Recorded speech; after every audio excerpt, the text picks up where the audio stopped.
I've got bruised souls, cause I'm way gone, trying to find my way back home. Count my bones as in desert crumbs spoon. I'm gonna turn all of my stones. Rock bottom make a man and some pressure make a gemstone. Trying to put $1 to my name like Creflo. Naja boy, late to the game, it's in the blood flow. And I'm from the south, it's thick skin and tough bone. Big attitude through big lips with gusto. Trust no kings, that's why they tried to crush souls. But it's IGBO, when the dust blow, this old head be standing there. No silver, just gold. Crack no books on the hustle, I was born to grind. Yo, scared of your potential, I'm adorned with mine. 30 times around the sun, man, of course I shine. My legacy will not dwarf with time. And in my daughter's eyes, it's basic, I must not say quit. Every day sees a present like a Rob St. Nick. Walk a fine line between tenacious and patient. I can't slip, I'm fighting clocks and they can't win. I've got bruised souls, cause I'm way gone, trying to find my way back home. Count my bones as in desert crumbs flow. I'm gonna turn all of my stones. I've got bruised souls, cause I'm way gone, trying to find my way back home. Who that soldier in the mirror, oh oh. I'm gonna turn all of my stones. Impeccably I flow, hardest raps you know, breaking status quo, reaping what I sow, artistry like Van Gogh. Get it from my mama, hip so thick that I need tempo. Personality, spicy body banging like a bongo. Cause black women been it since Timbuktu, since Pharaoh. Sponge rollers and hot combs, lips, cheeks and brow bones. If you ain't for the culture, then please stay out of my zone. These little dummy rappers could never grace my headphones. See, I'm from a place in space where ain't no storytelling, you just had to have been there. If you want the battle, ain't no problem, say where. I got so much experience, I can't even play fair. But I'ma keep evolving and growing and hurting feelings and showing you need endurance to go in. I got mileage on this pen, I've been busy cause I've been out here schooling all these kids. Took 3 decades to have this glow up that I did. I've got bruised souls, cause I'm way gone, trying to find my way back home. Count my bones as in desert crumbs flow. I'm gonna turn all of my stones. I've got bruised souls, cause I'm way gone, trying to find my way back home. Who that soldier in the mirror, oh oh. I'm gonna turn all of my stones.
you guys were checking shoes last night to see if he was barefoot. Is that still the case? Is he barefoot? Because I know on Facebook somebody posted a picture of these could be his shoes, or is that so he is presumed to be barefoot at this point? What I can say is that his mom says all of his shoes are accounted for at the house. I'm not going to say that he's barefoot. All right. Allegedly! Hello everyone and welcome back to my channel. This is Lady Freedom here coming at you with another raw narrative. Here's a brief disclaimer for tonight's show. Let's watch. That's ignorant!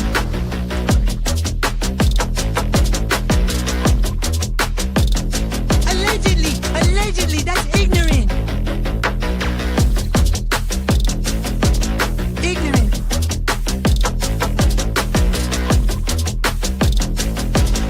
Judgment, Alistair. Chloe, you read my thoughts. You've got the shinin. You mean shining? Shh! You wanna get sued?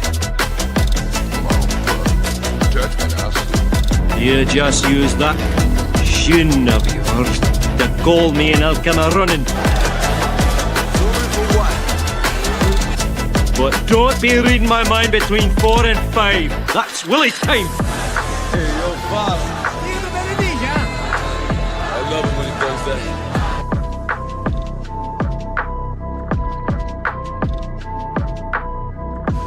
Let's watch.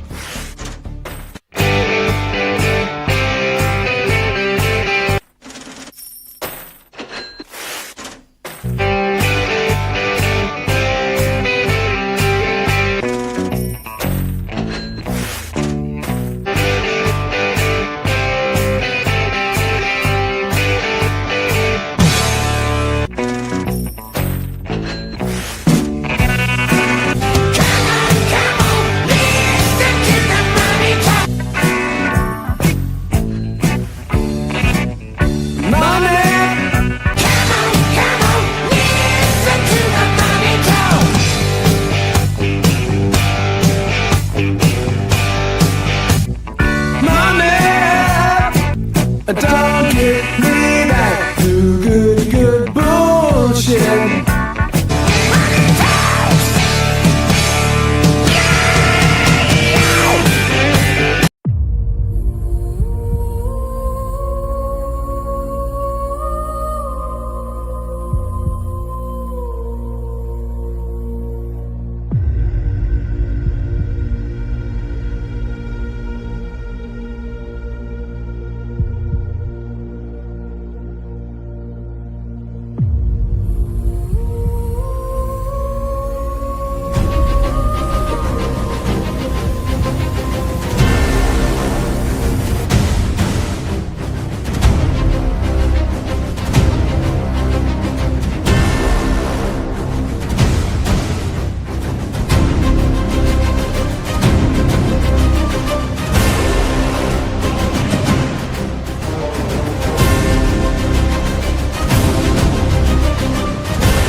Hello everyone and welcome back to my channel. This is Lady Freedom here coming at you with another raw narrative.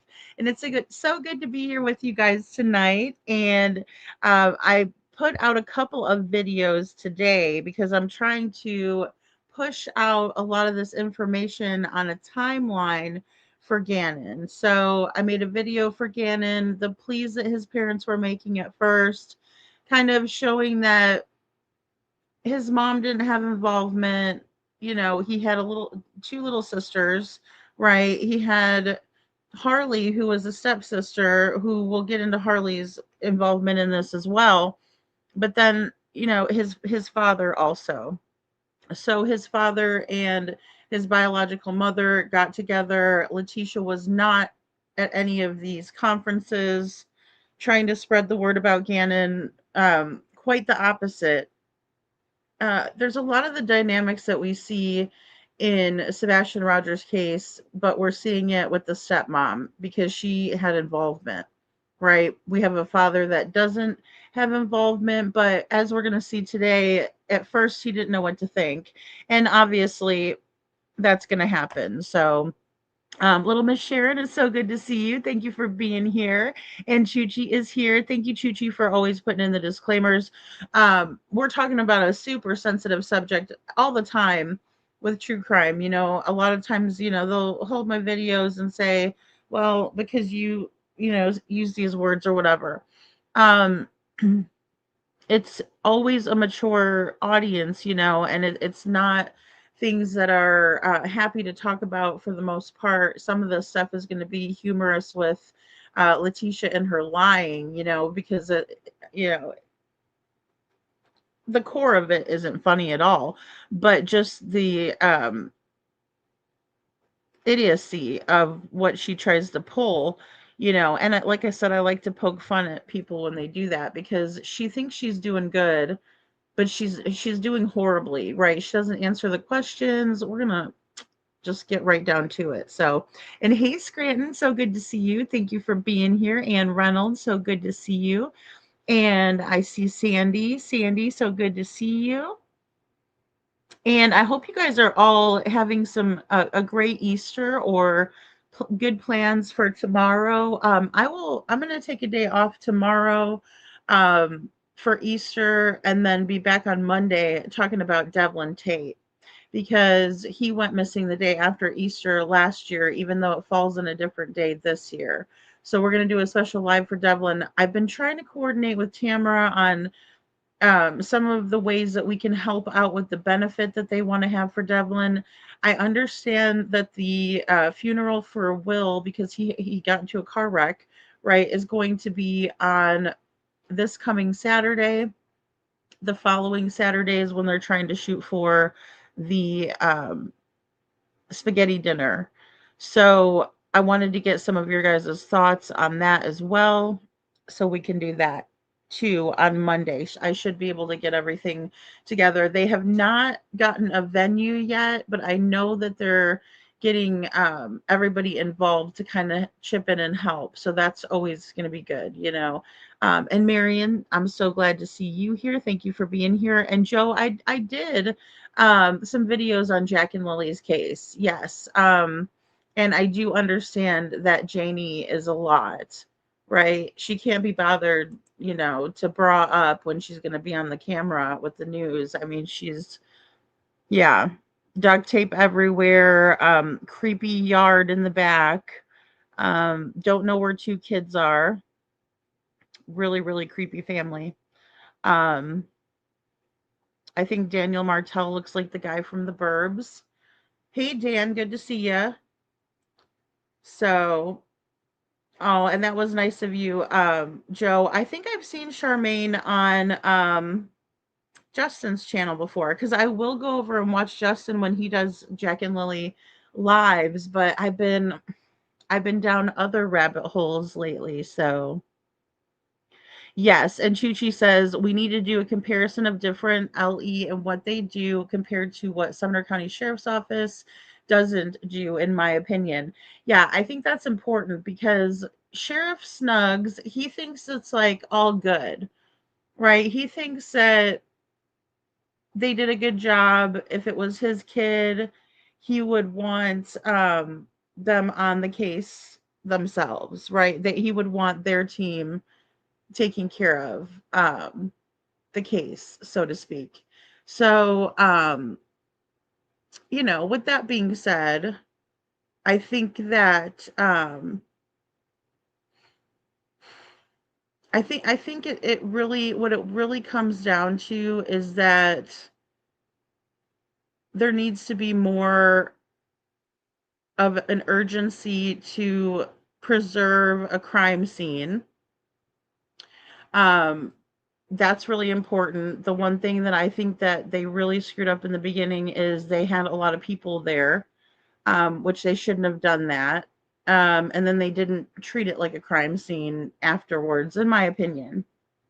Um, and Dan says, don't leave out Pima County too. So I saw Smiley's post, and she posted about Nanos, and I know that they haven't been, very happy with, you know, his performance. But I'm not versed enough on Nancy's case to have a strong opinion. But what I read was um, shocking. So, maybe we'll do a live on that as well. And hello, Susie. Good to see you. Andrea's here, and Ann Brock is here to join us too. So good to see you guys. Jilly, thank you for being here. Hey, Cinderella.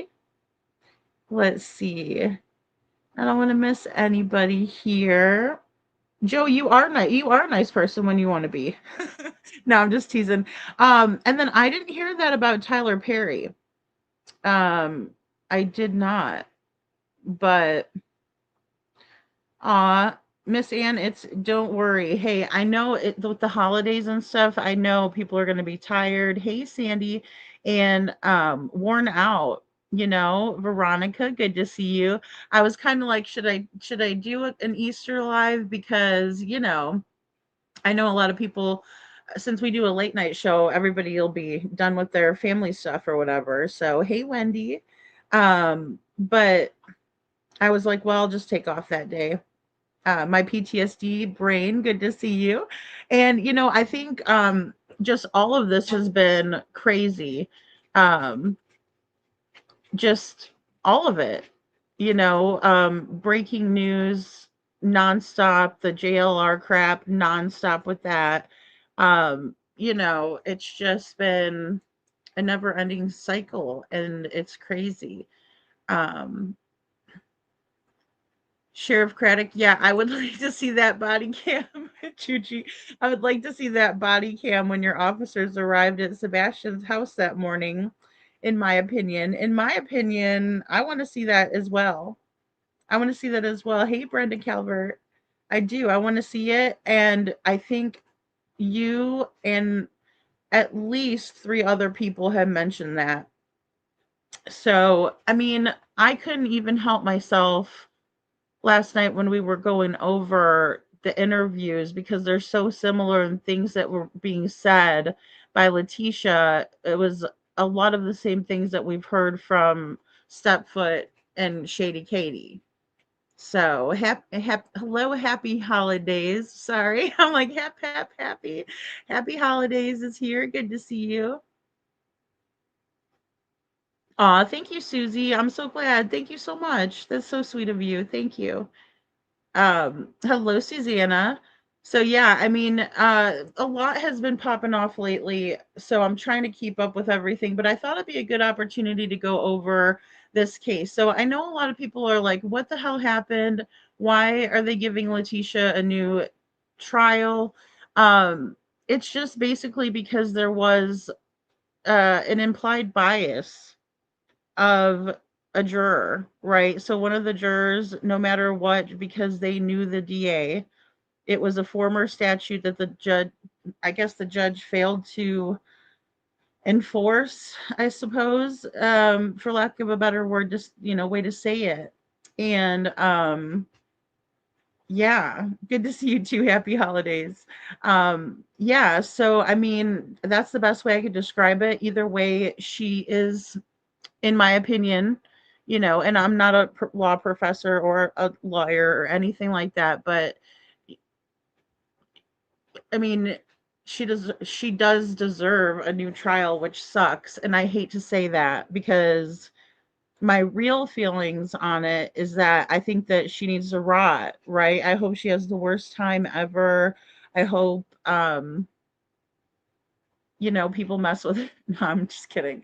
That's terrible of me to say it, but I mean, after reviewing again everything she put everybody through, and then knowing what she put Gannon through, which is by far the worst thing, um, it's very frustrating, and then listening to her and her bullcrap. So, Hey, Bo, happy Easter. So good to see you. And hey, Suzanne, good to see you. Yeah, well, that's believe me, that's going to be one of my titles. Happy holidays for Leticia's videos, immunity, because I was back listening to her and Al talk, or her talk at Al, and he's just asking, "Where's my son? Where's my son? Where's my son?" And you know, that's what she screams at him. And a lot of this is going to be wild to listen to it. Like, I can't imagine if somebody comes into the live and they have to hear Leticia screaming at the top of her lungs, "Why would you say that to me? I didn't do anything. Oh my God." And, she's really, but also going back, there were telltale signs of like her being in a very manic type state. And I hate to like use a word that a doctor would use because I'm not one, but she just seems like very panicky, right? She just seems very panicky, and like she is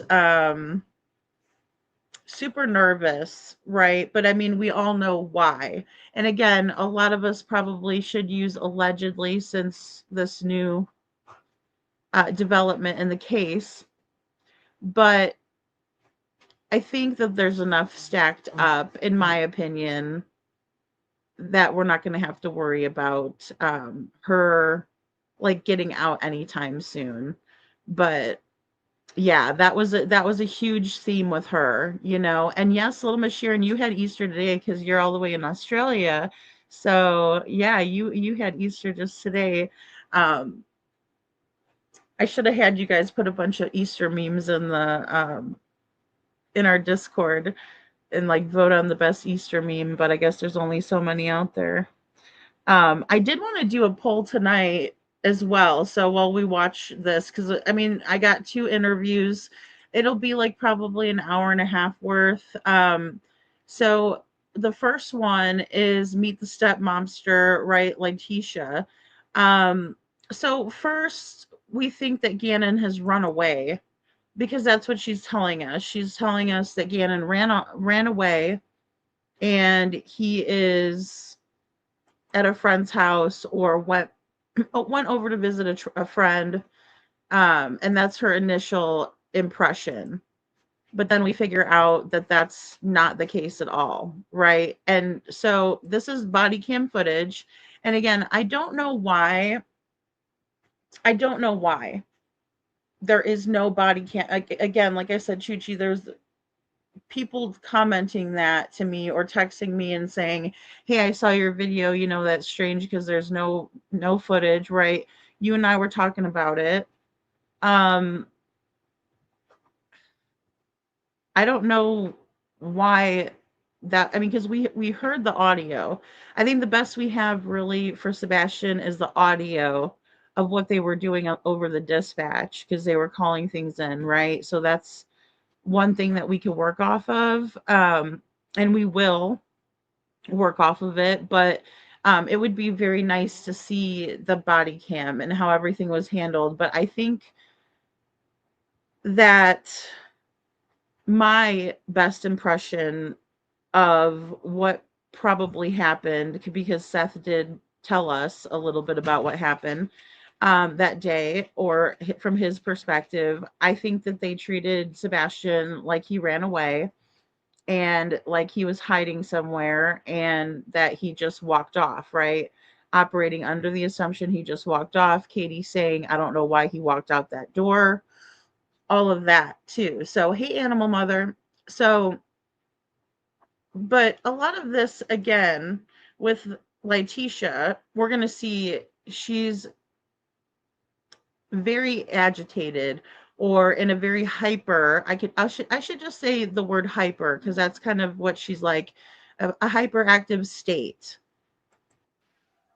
Hello everyone, and welcome back to my channel. This is Lady Freedom here, coming at you with another raw narrative. Today we will be discussing Gannon's story. G-Man grew to become all of our hero. Now, years after his stepmomster was brought to justice, the same court system failed Ganon Stauch. He never deserved any of this, not one single bit of it. Let's watch.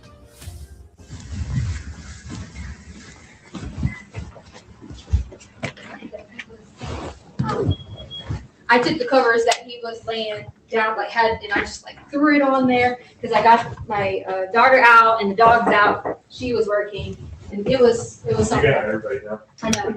It was something that we were just like. Did he take his bike? No. Okay, because somebody saw a little kid on a bike. They posted it, but I didn't know if he brought it. Well, he did, unless he took it sooner and brought it back because Lena ends up getting a bike. Okay.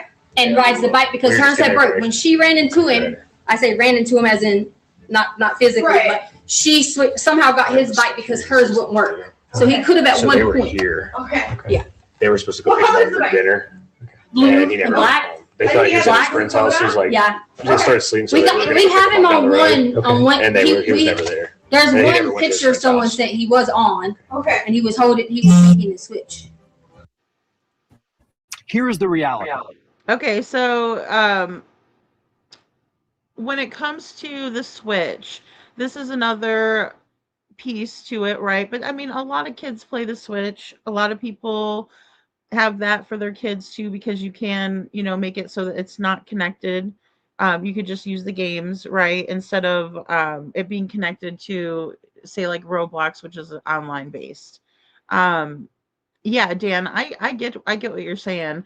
I think when it comes to what we have in that audio, I mean, we're listening just to what they're radioing back and what they're communicating. I agree that there's not a whole lot. Dan says, but Lady Freedom, to be fair, we don't know what was going on in between the radio calls with Sebastian, in my opinion. Yeah, and we don't know what was going on where Chris was saying that he was talking to law enforcement all day on and off, because there's a lot of unaccounted for time with that aspect of things. And also, I think it was our friend Liberty had come in the other night and said, they didn't even have a picture of Sebastian that they were going off of, so they didn't know who they were looking for. We do hear that a lot in the calls where they're like, it's somebody looking for Sebastian and they're calling it in as if, okay, we think we might have found Sebastian, right? Also, his clothes were not given a good description of the clothes. We never were given that good description because I think Katie's a liar. Your college degree took 4 years and $100,000. AI. Do you mind if my partner looks around the house real quick? Okay, so do you mind if my partner looks around the house real quick? And they're going to look around the house. They do not turn on the lights and stuff. He's searching with a flashlight. So I don't know if they missed some things in the house to begin with, right? They're not necessarily thinking that Leticia's guilty. I would say probably throughout the conversation with her not answering the questions straight up, even what color was his backpack, she's like, she's thinking about it, that sort of thing. So it's interesting, in my opinion, watching Leticia and just her mannerisms and the way that she's avoiding a lot of the questions. Yeah. Because kids, they hide. Thank you. They can hide for hours. Yeah, no, we've already checked the camp, Is there any other kids here? Yeah, there's kids here. I see kids. There's my sister and 2 dogs. Okay, so there's my sister and 2 dogs, and that is Harley, her daughter, right? And she's answering for her mom. And again, I just want to point that out for later on, because even though I don't think that Harley had direct involvement in what happened to Gannon, I do believe that she was an accomplice and she turned on her mom in order to get out of trouble.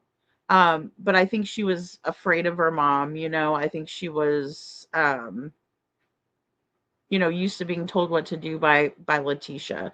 So we'll get into more of the dynamic with her daughter, but I found it interesting that she popped in and said, "Oh, this is who lives here, right?" They're asking Leticia questions, and she's helping her mom out.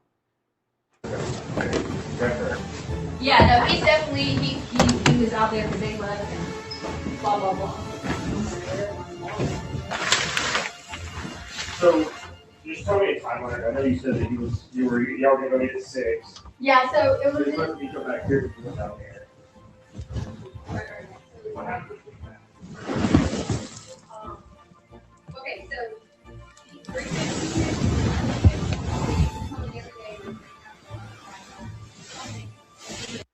Okay, so they have kids, right? They have, Gannon, his little sister, and then Riley's 17, so she's older, but their house is pretty much, cluttered in my opinion. But then you see that carpet that's laying there that's kind of odd and out of place, the teal carpet here.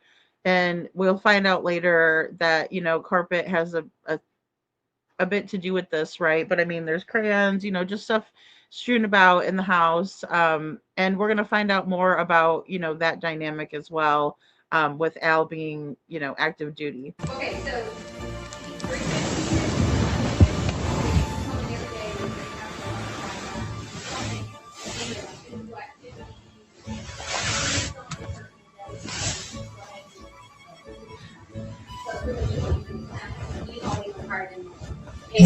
Outside, like all these things. So.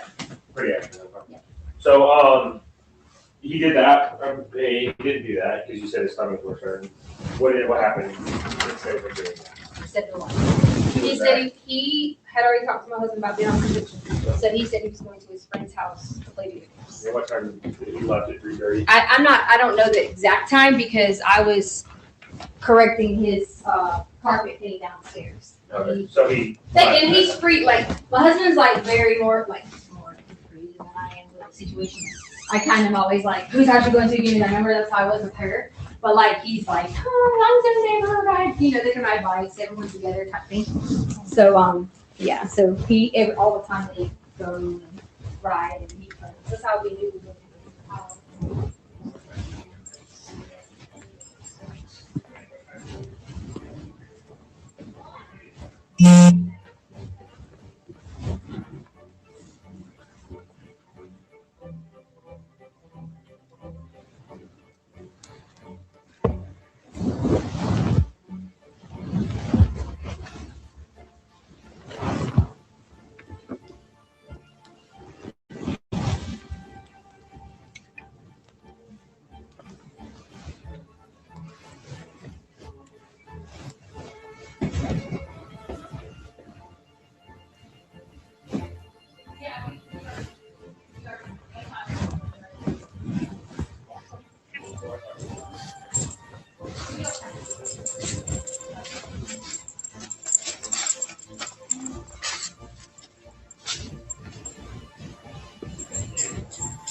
Oh yeah, that's right. I was wrong.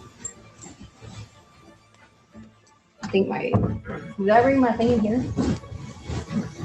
I think it might be in here.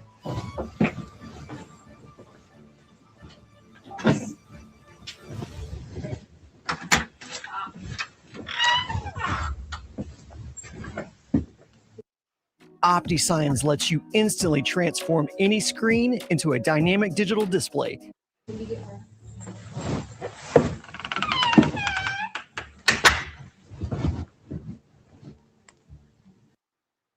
Okay, guys, and I also wanted to point out that she's like right on top of the officers. So there's a couple of officers, it seems like 2 or 3 in the house at this time.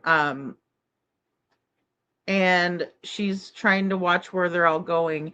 It didn't seem like she was too worried about the bedrooms, but then when he goes into the garage, she's absolutely worried.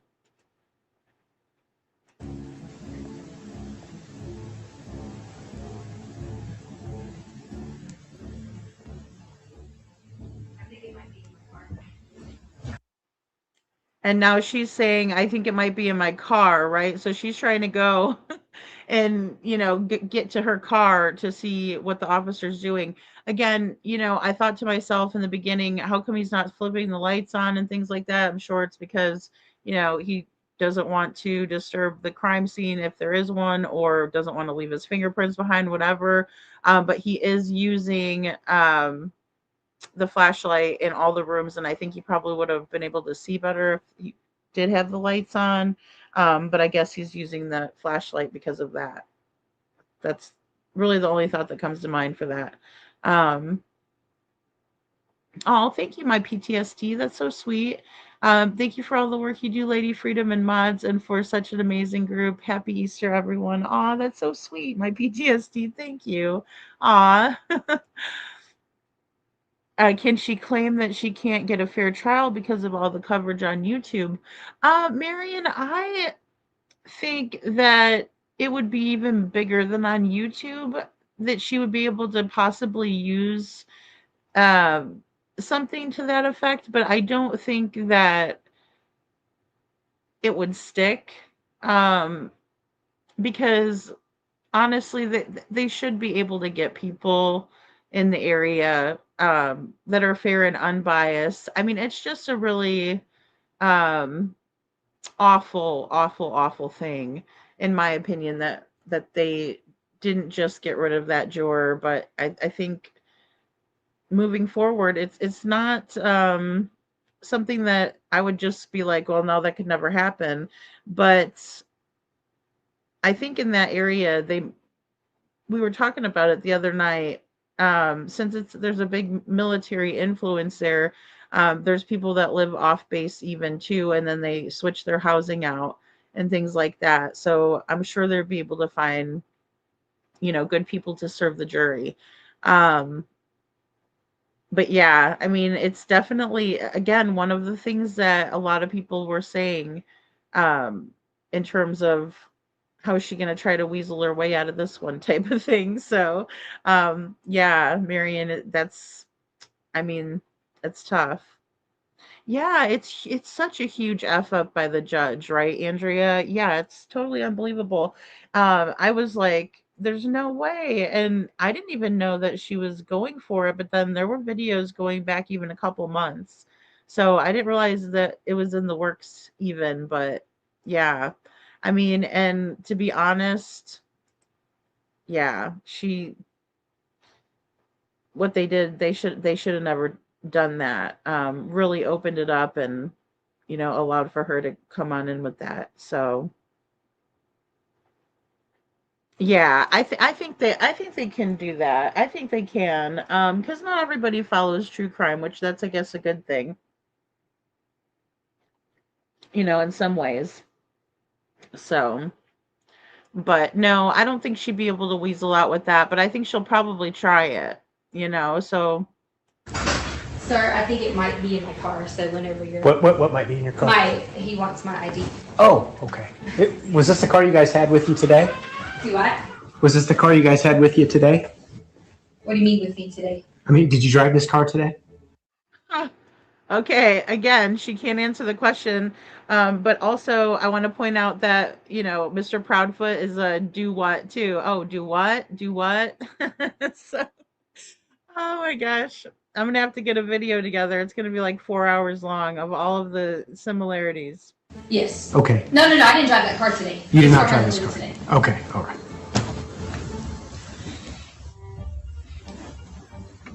Has he ever hidden in anything like this before? No, this is... No.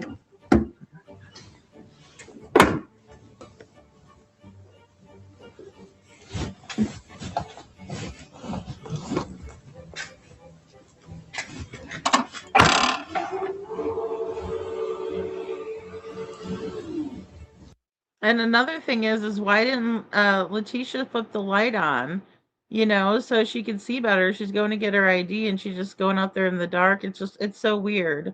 Hey, NorCal So Gal, good to see you. Happy Easter. Hey. And Animal Mother, I'm with you. Yeah, they're like, what, drive it? Oh, what, this car? This? No, I've never seen this car in my life. It's in my, garage, but no, I have no, this car? Have I ever driven it? Yeah, I know. It's crazy.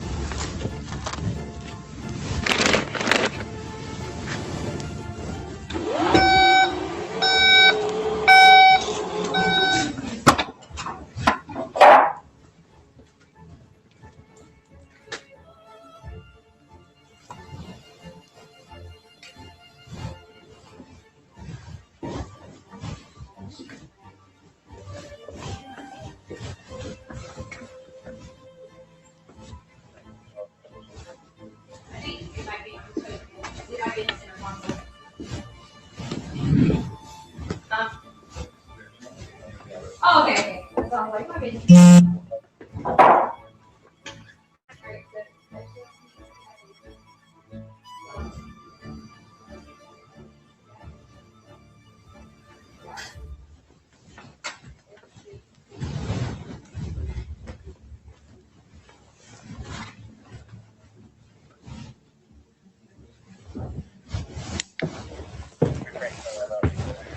Yeah. Always going back to me. Middle initial or name for out of states. Is there anybody down here? Is the other dog? Yeah, no, just said no one. No one. No one. Okay. I mean, no one is down there. Okay. It's my maiden name. So it's Harden, H-A-R, Gannon.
Sorry about that, guys. Okay, so now he's got the light on.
And the closed captioning was picking this up too. I don't remember, right, a couple of times. So I think she's definitely BSing them. And good to see you, Brad. Thanks for being here.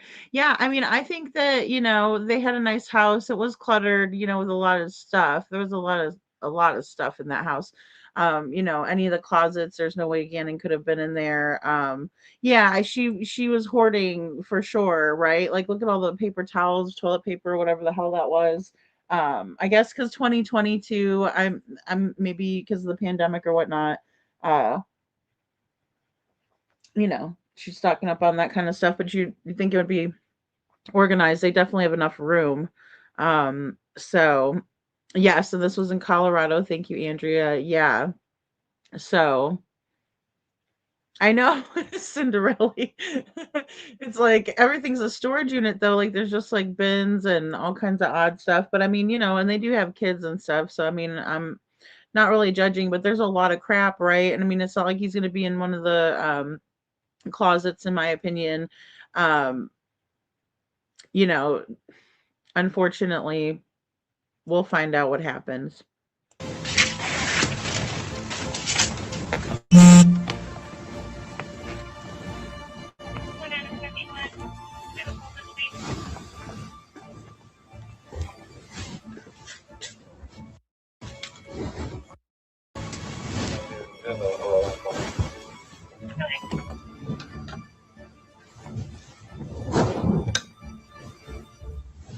It's going to be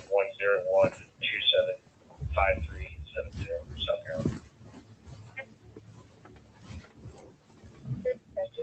What kind of plate? Ocean Visa Blake 385.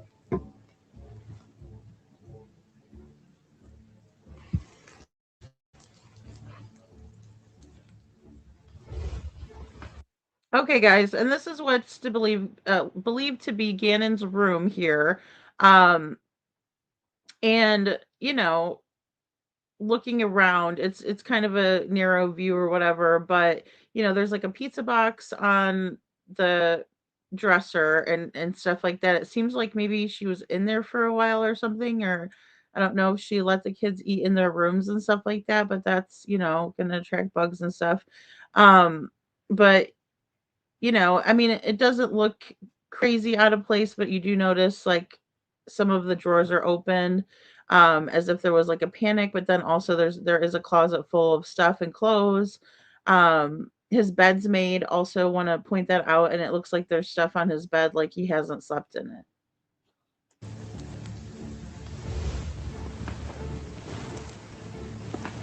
Hi, Josh. White 385, and a white 717, facility registered to Danny Trent, 2805 for 13 media as the break expiration 920.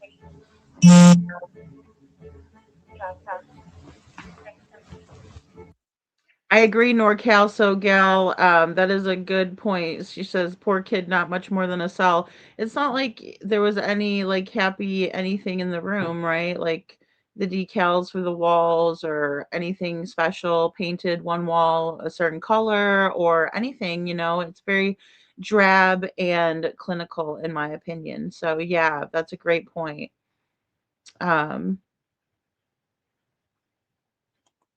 I think it comes out in the trial, Cinderella. Um, but I believe that she was hiding him. Yeah. Um, a beige bunker. Exactly. Yeah, no artwork or awards or anything. Yeah, and it's very cluttered. It just seems like everything is like super cluttered. To where you wouldn't kind of expect it to be. But they have a lot of stuff.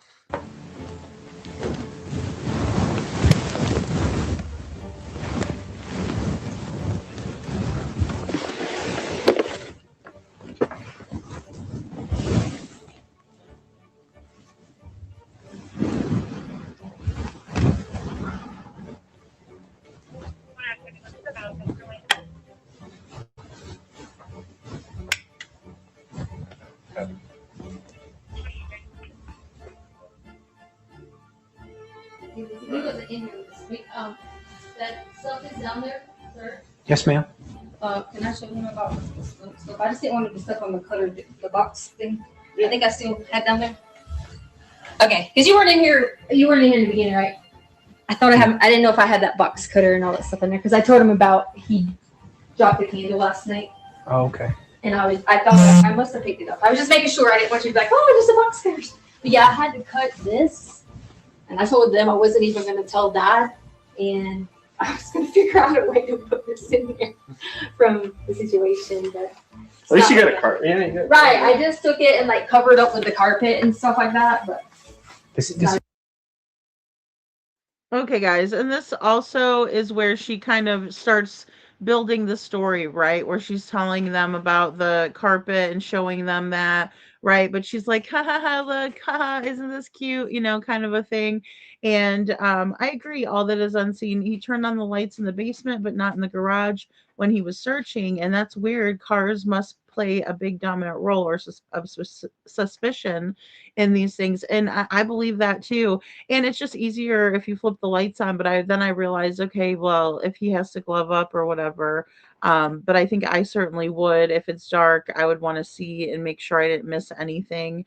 Although I don't think she would have left anything in plain sight. You just don't know. And her demeanor is also very erratic. She's not, she doesn't seem to be answering the questions in any kind of a coherent fashion. Not that I'm saying that she's crazy or anything, or she doesn't know what she's doing right now. She knows exactly what she's doing, but she's doing her best to not answer any of these questions, in my opinion. So, hey, Veronica, good to see you. Hey, and then also I wanted to, there was another comment. Yeah, exactly, Scranton. There's no worry, no fear, no panic as to where he might be. Yeah, she's just going on her merry little way, right? And then she's about to have a really weird conversation in his room that is going to be like some big red flags, right? Because they're just there to get information about where Gannon is, right? How can we find him? And she's just going room to room and also watching them like a hawk as well. So, and of course, they're going to ask, does he have any friends around here? Do you have any friends around here? There is a, let me look on this thing. He did have this one, like, boat thing. It's where you're supposed to be at down the road. But they checked that already? They went over there and talked to him, and they're like, no, we haven't seen him at all. Oh, okay. He did have this, like, And you talked to parents, right? You didn't talk to... Yeah, Connor's mom came over, who is a friend he hangs out with all the time. So they come over. The people here, the friends, they were just the ones that were the door with the bike. Okay. They came over. A bunch of people came over. Yeah, so Any he friends? did have like a little book that had names on it, but I don't know. I don't see it like anywhere specifically because like his wallet, he's not like I teach 5th grade and like, you got your like really, really mature kind of boys, but then waiting, he forgets to like bring this or bring that or bring this or bring that. Still kid. Yeah. So no clothes are missing or nothing? No, we actually lay out all the clothes all the time. Like for, like every day at school, we lay out clothes. We do whatever. Is his jacket gone? He had on he has several jackets. Like he might. No, he said, did he have a jacket, right? And then she goes, no, he's got several jackets. So she's doing the most to not answer the question. It depends on, I'm very like fashion. I'm very like fashion. What a weirdo. So like it just depends on jackets. Like he might have this black one with this, or there's a blue one with this. So he had a jacket. Oh yeah. Okay. Right. So he goes, so he had a jacket with him, right? And she goes, oh yeah. Like never answering the question, did Gannon have his jacket when he left, right? Because he supposedly ran away, according to Leticia. Several jackets. Like you see the kid has, like tons and tons of clothes, and he just, Right, and then she goes around showing how much stuff he has, all these clothes in the closet, but that's not what the officer asked. He said, was he wearing a jacket when he left, right? Or any of his jackets missing? She goes into putting together an ensemble because she's so fashion. All that stuff, so. Whatever that means. Hi, I'm Prenuvo, a revolutionary goodness, proactive yes. health MRI scan. And I'm a frustrated patient whose abdominal...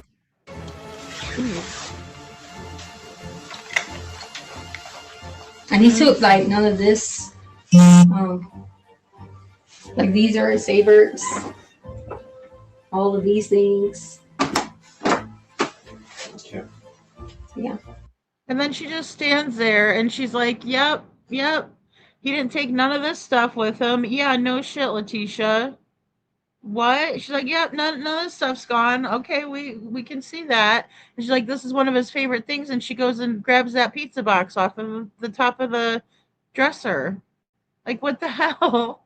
NorCal, this is like the very beginning of her madness. I mean, and the Diane Downs case, yes. Yes, I'm familiar with that one as well. It's like, they are a rabbit hole because it's never ending with these people. Brown eyed girl, good to see you. Thank you for being here. So yeah, it's crazy, you know? Hello, Carla. Good to see you. Happy Easter. And happy Easter to all you guys. Welcome in, everybody in the bushes as well. The bush people, I'm in the bushes at a lot of places too. So, but I put little palm trees up when I go in there. All right, he's gonna grab some more questions and. Okay. How long have you guys lived here? 5 See, look, guys, his favorite thing is the empty pizza box on his dresser. What the hell? And then look at his dresser is like toe up. I don't get that either. Maybe like a year and something now.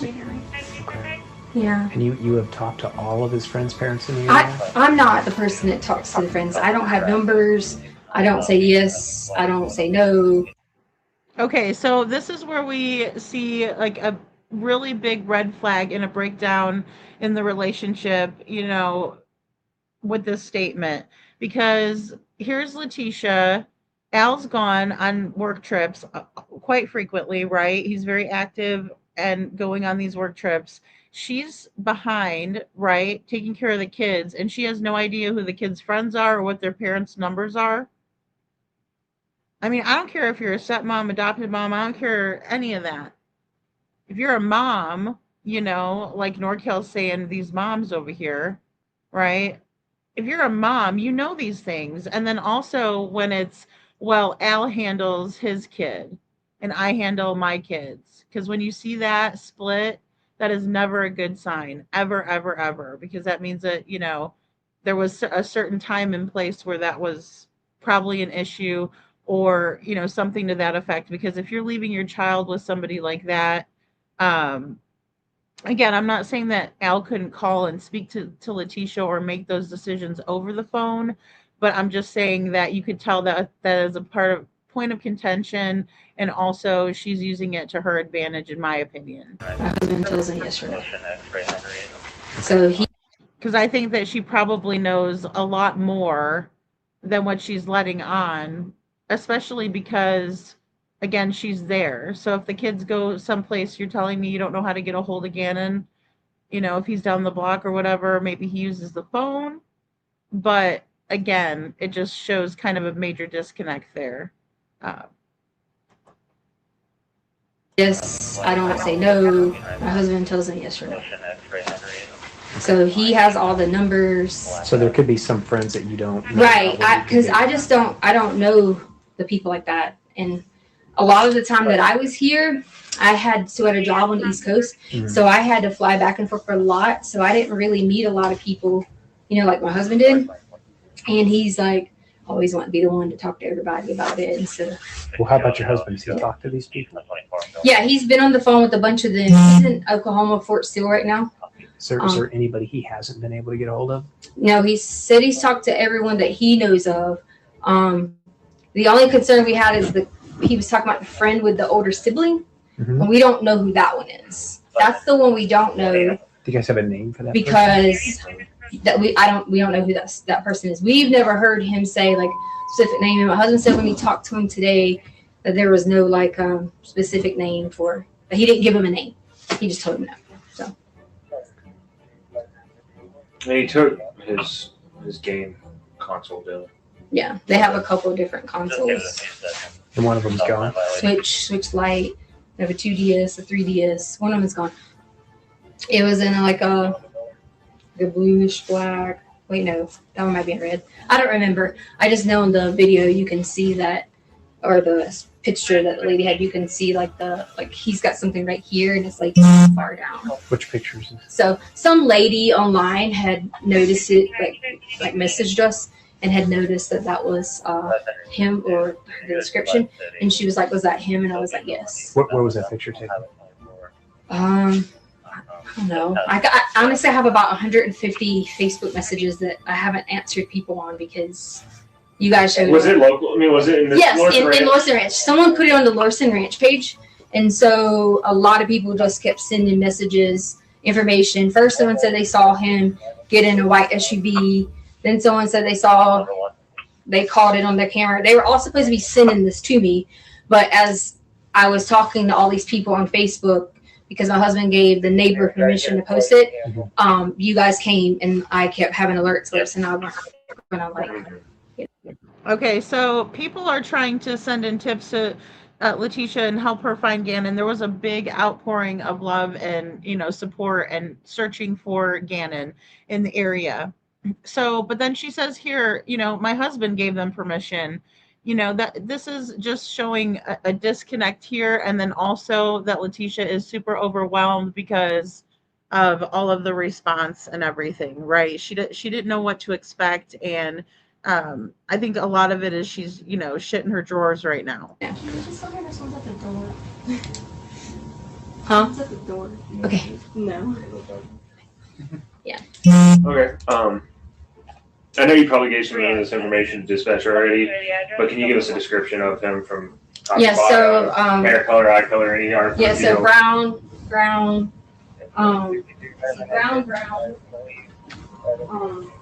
very pale, like whitish colored skin. I'm guessing he's at this house if they don't know. And then And the parents may not know.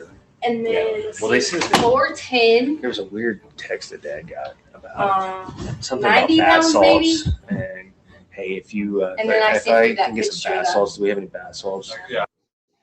Okay, guys, so we're going to hear more about the bath salts coming up in the next episode. Not, you know, we're going to go over it in this live, but I posted another video, right? And it talks about the bath salts, and they're being asked about it too. So initially, there was a text sent from Gannon's phone to Al's phone talking about, Dad, do we have bath salts? And then, you know, Al was like, what?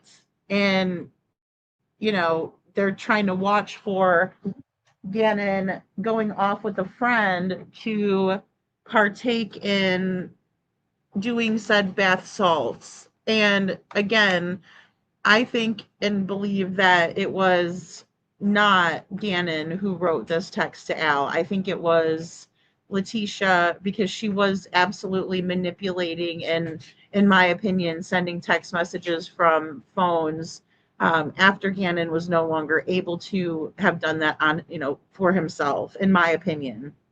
But of course, we're going to see how all of it unfolds as well. So, no gnats. NorCal says, hey, Lady Freedom, does Nano Snow Gnats remind you of another sheriff? Yes. So I have to do a video because you guys are interested in this. So I need to get it. I mean, I'm telling you, there's just been so much coming out. And I saw Smiley's post and I'm like, oh, hell no. You know, just like the Snug Strugs, you know. Bo. Unfortunately, she's entitled to this new trial because the judge messed up and allowed a biased juror to sit, in my opinion. Yes, they knew about it. The judge okayed it, but that was because he wasn't following statute, and he didn't follow statute. And so there is an implied bias because of them knowing each other even, and then for them to be family members, right? So I saw you guys chatting in the chat. So yeah, that's why. She is causing the chaos, Scranton, and that's a great point, and that's something that I absolutely wanted to you know, talk about with the Sebastian Rogers case comparison, because I see that Chris and Katie Proudfoot also cause a lot of chaos, cause a circus, don't give straight answers. You know, when we hear from Seth, it's straight answers. So we're going to see a lot of straight answers on one side of the aisle and involvement, and then not so much on the other. And that's where Leticia comes in. Reminds me of a lot of Katie, but reminds me a lot of Chris as well, which is strange. It's a very weird dynamic. Another Barney Fife in Tucson in Sumner County. Yes, Scranton, she doesn't care. No, I mean, no. And the thing is that she's gonna put everybody through this misery. Brown-eyed girl says Craddock. No, Nads, you guys, that's too funny. And my friend will let me play Sonic or something in their house. You sent that to your dad? Yeah, I got it. And then mom goes through everything, finds a spark. Yeah, I know that. Yeah. EVE Online is a vast universe.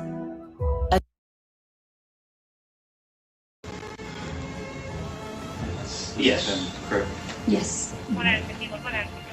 No, we're still getting the runaway report right now. Harley, did you get it? Who was it? Okay, I appreciate it. Oh, okay. Okay. I just didn't want any of There's people, neighbors, popping in. Yeah. So you wanted it. What clothes would you wearing? Blue jacket, blue jeans. Had a game console that he left with, so he's probably at his house right now playing games. That's what me and my husband absolutely think, and we think we absolutely think that, and we've calmed our stress level down after our 4-hour week over that. Like a thick, heavy winter jacket, a sweatshirt, windbreaker? No, like the ones I was showing you guys in there, kind of like a little windbreaker type. Yeah. Okay, good to know. Is there anything distinguishing? Okay, perfect, about yeah. him as you wear? I'm mid, so I'll be on a lot. No, they asked me about tattoos and earrings and all that. Like stuff. I'm gonna There end was up, nothing. I'm gonna end up asking perfect. a whole lot of the same questions that dispatch asked. Oh yeah, Right. yeah. If you hear, No, this is her body cam, Crazy Bird. This all happened. She reported Gannon missing about 6:30 ish at night on January 27th, and she now is at her home, and they came in and they're looking around the house. So this is the actual body cam footage from that night when she reported Gannon missing. I know it's strange for a lot of us people who follow Sebastian because, there is no footage of Sebastian's situation, right? Nothing to examine from Katie Proudfoot that they've ever released to see what her demeanor was or what it was like for for us to see that. And then Seth has told us his perspective and how it was for him. Mr. Proudfoot even saying, what if this goes south? The fact that all of Sebastian's shoes were still there, we've never gotten to see that. Did they even wear body cameras, or did they come in their checkered shirts looking like Forrest Gump? I don't know. Was it a Pee Wee Herman day? I don't know. But it's very unfortunate that we don't get to see this, but yeah, this is from that day, that very same day. And then the next conversation we're going to hear is from the very next day when they talk to 2 detectives. So you're welcome, Crazy Bird. anything from the school, let us know, please. I know it's a lot to take in because this is just a lot of information, and there's been a lot out there, and a whole trial and everything. So, All right. Oh, bye. Just on Roy Cat. Yeah, we already talked to a bunch of people at the school. Yeah, they said security. Because there was a game or something tonight, and so that was like one of the things we were thinking. If I guess they went to like the basketball game or something. He said there was Parks and Rec going on. So, Smith. Yeah. What? It was the off duty. No. Oh, okay. He said somebody in the neighborhood or something. See what dentist he goes to. If you guys want to call my husband. Yeah, we can do that. We can do that. We'll follow up because he might have a little bit more information. Yeah. And I don't do a lot of the. Okay. He does all that. How long's he been over there stationed? He's not. He's stationed here, and he's just at Captain Career Course. Okay. Yeah. So they go to a dentist. I think it's like Fountain Dentist, maybe. All right. She's like, you need to call my husband to find out what dentist they go to, right? So I can understand maybe that's kind of how they have it split up, right? She doesn't deal with a whole lot of that stuff. But again, with Leticia, it's odd, in my opinion, that she is saying, call my husband, right? She's pretty much over answering questions. She wants them to leave and go think, that Gannon has run away, in my opinion. So yes, me too, Sasha. I'm glad you're here.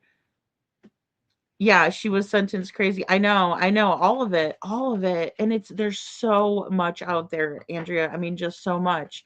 And she pulled so many friggin' shenanigans as well after the fact. I think it's his own base. We'll give him a it's- call. Yeah. What's his name? Al, A-L. Stauch, S-T-A-U-C-H. Phone number? 843 478 We're 6714. We're valid protection orders. There's a phone number for the RO on your screen too. Right. Yes. Are we back on 3? I'm on 3. They called Cody. We'll give him a call, try to Okay. get some more information. Yeah, I mean, as far as like the medical, dental, like he'll know like all that stuff because he takes them on base. All right. Well, we'll go give him a call in the car real quick and see if we can get any information. Okay, so they're going to call Al, but I wanted to point out something too, that in Alaska there was allegedly a big mishap or a bunch of stuff transpired. We're going to kind of go over it later on, but it's been said that she's not allowed to go on base. So I think that this is probably one of those things where she's again saying, I can't, talk about that because I don't know because I'm not allowed, but she's not going to say I'm not allowed type of a thing. So just a wild guess there. But very fragmented, very much like Katie Proudfoot's story. Again, I think she wants these officers to go on their merry little way, thinking that, Gannon just decided to run away to a friend's house. Okay. Then we'll come back and or we'll give you a case number for the runaway and everything. Okay. All right. Thanks. And he says, we'll give you a case number and, mark it as a runaway. And she smiles real big at him. Okay. Runaway and everything. Okay. All right. Right? All right. Yeah. I need to get a close up of that. She just thinks she's so slick right here. She's like, oh, yeah, I just got away with it. Go ahead. Mark him as a runaway. Okay. Then we'll come back and or we'll give you a case number for the runaway and everything. Okay. All right. Yeah. Woohoo. She just won the lotto. Crazy. Thanks. My dog's come down here now. I didn't see him. Okay. You know about electricity. We have gas and electric.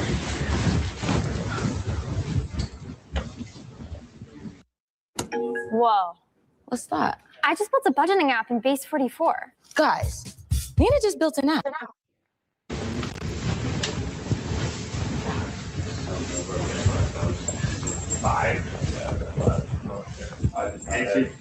Any choice in gathering any of those? It's like bad now.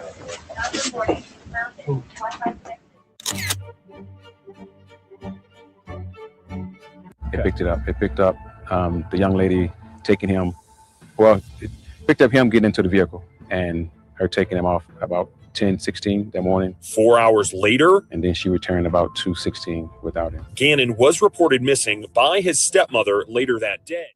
Gannon was first reported missing by his stepmother at 6:55 p.m. She said he was last seen at home between 3:15 and 4. That video of her returning home alone was taken around 2:15. He showed that video to Gannon's father, who then broke down and in tears said, quote, "She lied. She lied about the time. He didn't go to a friend's house." Because something. A kid just doesn't disappear and no one sees him. It's not how this works.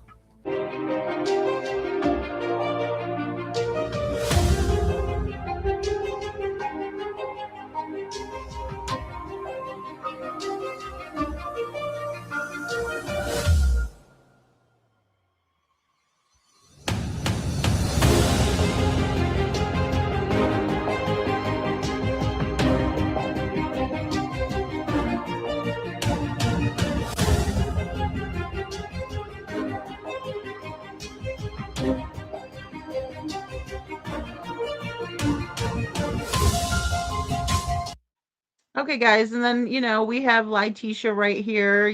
When she was getting booked in or whenever it was. So we're gonna watch this Starbucks interview again. This is gonna be the very next day on January 28th, and so we're gonna hear from Leticia and Al. Of course, Al is Gannon's father. Leticia is his stepmom, and they're meeting with the detectives over at the Starbucks to find out what's going on um, with Gannon. Hello, everyone, and welcome back to my channel. This is Lady Freedom here, coming at you with another raw narrative. Today, G-Man grew to become all of our heroes. Now, years after his stepmomster was brought to justice, the same court system failed Gannon Stauch. He never deserved any of this. Not one single bit of it. Let's watch.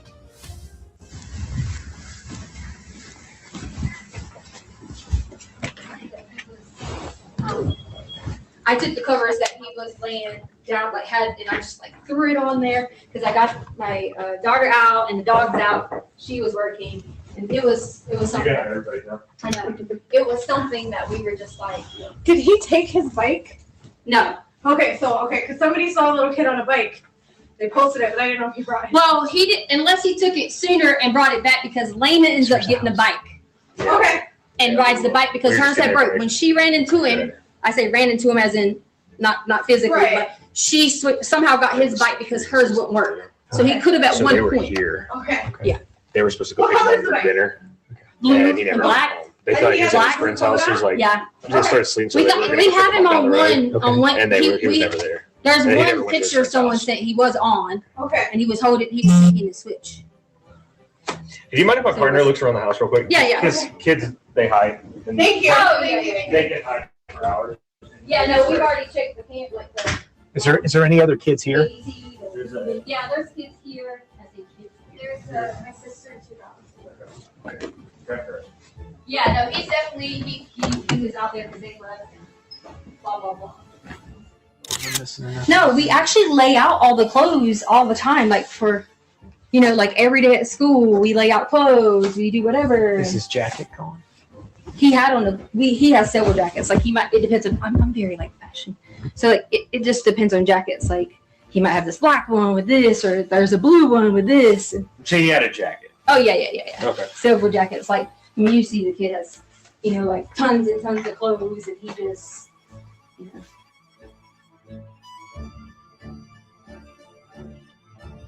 They picked it up. They picked up the young lady taking him. Well, it picked up him getting into the vehicle and her taking him off about 10:16 that morning. 4 hours later, and then she returned about 2:16 without him. Gannon was reported missing by his stepmother later that day.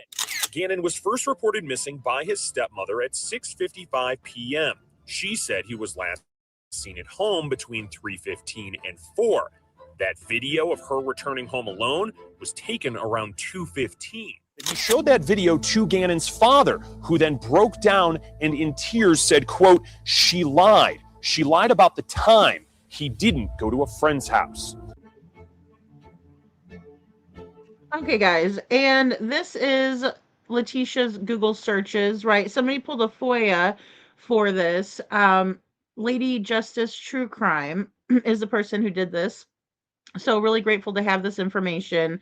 So we have, this is on the day that we're speaking of right now, January 28th, 2020, right? When they're going to meet over at the Starbucks. And so Leticia in the morning, early morning, she's Googling police steps for our runaway, police steps for our missing child. And then at 7:17 a.m., find cheap rental car deals Priceline, 37-day compact car, right? So car rental. And then she also, in the afternoon, starts in with, can Nintendo find my Switch, right? And we know that Gannon's Switch was something that he played a lot. And we'll talk more about the Switch because it is a big part of the case. Also, the fact that she's Google searching it. And then there's a couple more. And again, one of the titles coming up will be immunity because that's what she's begging for. So the next day after she talks to the detectives, I want immunity because it was gang related. These Google searches with her. And then again on the next day at the same time, 2:34 a.m., right? And that this is the same kind of an the next day, right? Early morning hours. So she's up late thinking about this in the AM after speaking with the detectives, in my opinion, on the 28th, and says, GregHillAssociates.com, be careful about being granted immunity. So she's looking at the pros and cons of being granted said immunity, which again, it's going to be a big issue later. And then, of course, you know, Chris and Katie. Chris is coughing. All right, so January 28th, 2020 at 1:28 p.m., Leticia and Al meet Bethel at Starbucks and Riley, the partner of Bethel. I wasn't sure like what you were going to be in. Yeah. So, do you guys still want to stand out here, or do you want to go in the? We can go in. Okay.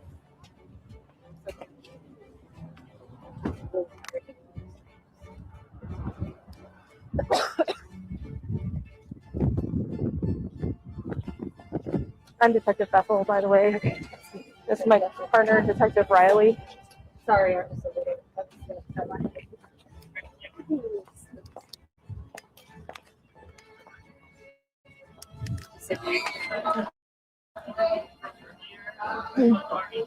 So we were just notified about what's going on with Gannon, and so I just want to start from the beginning to make sure that I have accurate information. So your name, ma'am? It's Tecia. Same last name, Stauch. AUC. Your date of birth? 8483. Give me the address, because I don't think that street name's right. It's just Mandan, MANDA. How long have you guys lived there? A little over a year. Here. And your name, sir? First name's Eugene. Same last name. Your date of birth? 9/20/82. All right. Where do you work, ma'am? WD3.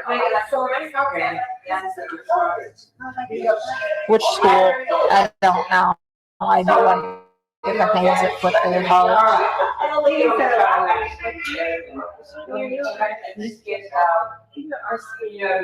And you, sir? Army National Guard. Full time. I will say, in my opinion, that Al is very standoffish in this interview, in my opinion. So, you know, they're going to meet these two detectives at a Starbucks. Yeah, that is nerve-wracking, right? You have your wife who's, you know, a raging maniac next to you. And again, I want to point out Leticia's acting completely normal, rational, as if she's in the, you know, correct state of mind, right? She's not saying anything that's too off kilter, even though there'll be some things that we'll point out. But again, I just want to say that this is the very next day after he's been reported missing. We just watched her Google or saw her Google searches. And you know, she's very nonchalant, having done the grotesque acts that she did to Gannon Stauch. She's acting as if she is a concerned parent, feigning that, in my opinion, not overdoing it, but neither one of them is showing major concern.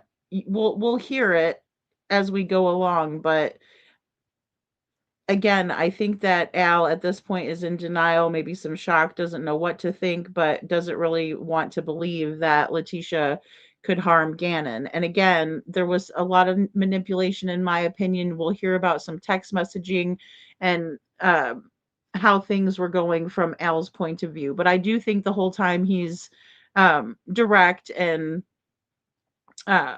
doesn't seem like there is any type of involvement just that he's kind of standing by his wife, so to speak. So tell me a little bit about Gannon. How old is he? He's 11. That's what y'all put out. All right, so he says, this is what y'all put out, and then he shows her something, right? So he's displeased also with their what they've put out. And that's that's not true. So. Right, that's what I was told too. So we were like, everything we've been basing our mindset on has been based off of that. Because someone actually texted him. Yeah, exactly. Last night he texted me. I was in Oklahoma at Fort Sill for training, and I had to come home emergency. But like he texted me last night. He's like, "Yeah, we saw him on the camera. Came in, did not look distressed. Bought some chips, left on foot." I mean, I can show you the text if you want to see it. But, Sure. When did you go to Fort Sill? When? Yeah. I left Sunday. I've been there one day. What school does Gannon attend? Grand Mountain. Grand Mountain? Yeah, it's in our neighborhood. Okay, so he goes to school at Grand Mountain in the neighborhood, right? Knows the kids from the neighborhood, so opens it up a little bit. But again, I also want to just point out that Al was only gone for one day at this point. It's not like he was gone for an extended period of time, only the one day. Left Sunday, and then this all transpired. I was going to say, I think that's a new one that opened up down there, huh? Tell me about his friends. Most of his friends are right there, like right around our house. Like he has boys that live right at the end of the street. He plays with them most of the time. Braden is his name. What's Braden's last name? I don't know. I mean, I got all his parents' phone numbers, and we talk to him all the time. But if I could get their number too. Yeah. So with Braden, I don't know. Okay, so again, we did just hear from Leticia, and she's saying, Al has all the phone numbers. I don't talk to them, but he did state just now that, he does have all the phone numbers, but we talk to them all the time, right? So they're involved, unlike what Leticia said. They're like two families that live in the same house, but they're like related. So Connor, I know, but Connor goes to Webster. There's a Connor, but he goes to Webster initially, because they rezoned him because of the new school or whatever. So he went there last year. And Connor's mom has been with us the past day or two. She works at Webster. she works at Webster. So this is one of them. That's Ian. one. So like I said, I think it's two brothers and their families live in the same house. And they got like 3 or 4 kids between them. But that's associated to Braden? I think that's Braden's uncle. I got Braden's mom in there too. But you can get to him through this guy. It's his uncle. So. When a shapewear company decides to come out with a wireless push-up bra, it's gonna be good. This is a comfortable. When was the last time that Gannon went to school? It would have been last week, right? Yeah, so Gannon went to school on Friday. Friday, yeah. When does he return home from school? Get home like 3:15ish. Yeah, 3:05 to 3:15 because Yeah. they changed the new time of the school. Or it used to be like 3:30 to 3:45 because of like snow days or whatever. So Braden and Connor, are those the only two friends? I mean, I don't even know any parents. I'm looking He wants for. to meet them all and talk to them, so he has all their numbers. I don't even I know them from coming to our house. So I don't have a There's one more. This so Lily is my daughter's friend, but she has a brother that's Gannon's age as well, and they kind of live like right behind us. What is the brother's name? Reese. I do know that because I hear Reese. Lena say it all the time. So they live on the next street over, and sometimes they'll ride their bikes over there, but they mainly play with the boys, these Braden. And then right next door to them is a group of girls that my daughter plays with. I just know their mom. Canberra is the mom, and that's her number right there. 801. So, yeah, so this is part of the first. CAMBRA, I think. And back out, no, so, So that's a mom of my daughter's friends. There's like 3 girls. But one of them is the age of Gannon. Yeah, I mean they're all these kids are like they range from like first grade to like older 6. So these are neighbors. Yeah, basically they live 2 or 3 houses down, but they live next door to one of those 2. Okay. And that's about it. That's all they really play with. Now he's got some other friends at school, but he never really goes to their house and stuff like that. The point of concern was this right here. This is where the concern started. I'll show you the text message he sent me. Okay, so this was he stayed at home yesterday because his stomach was hurting.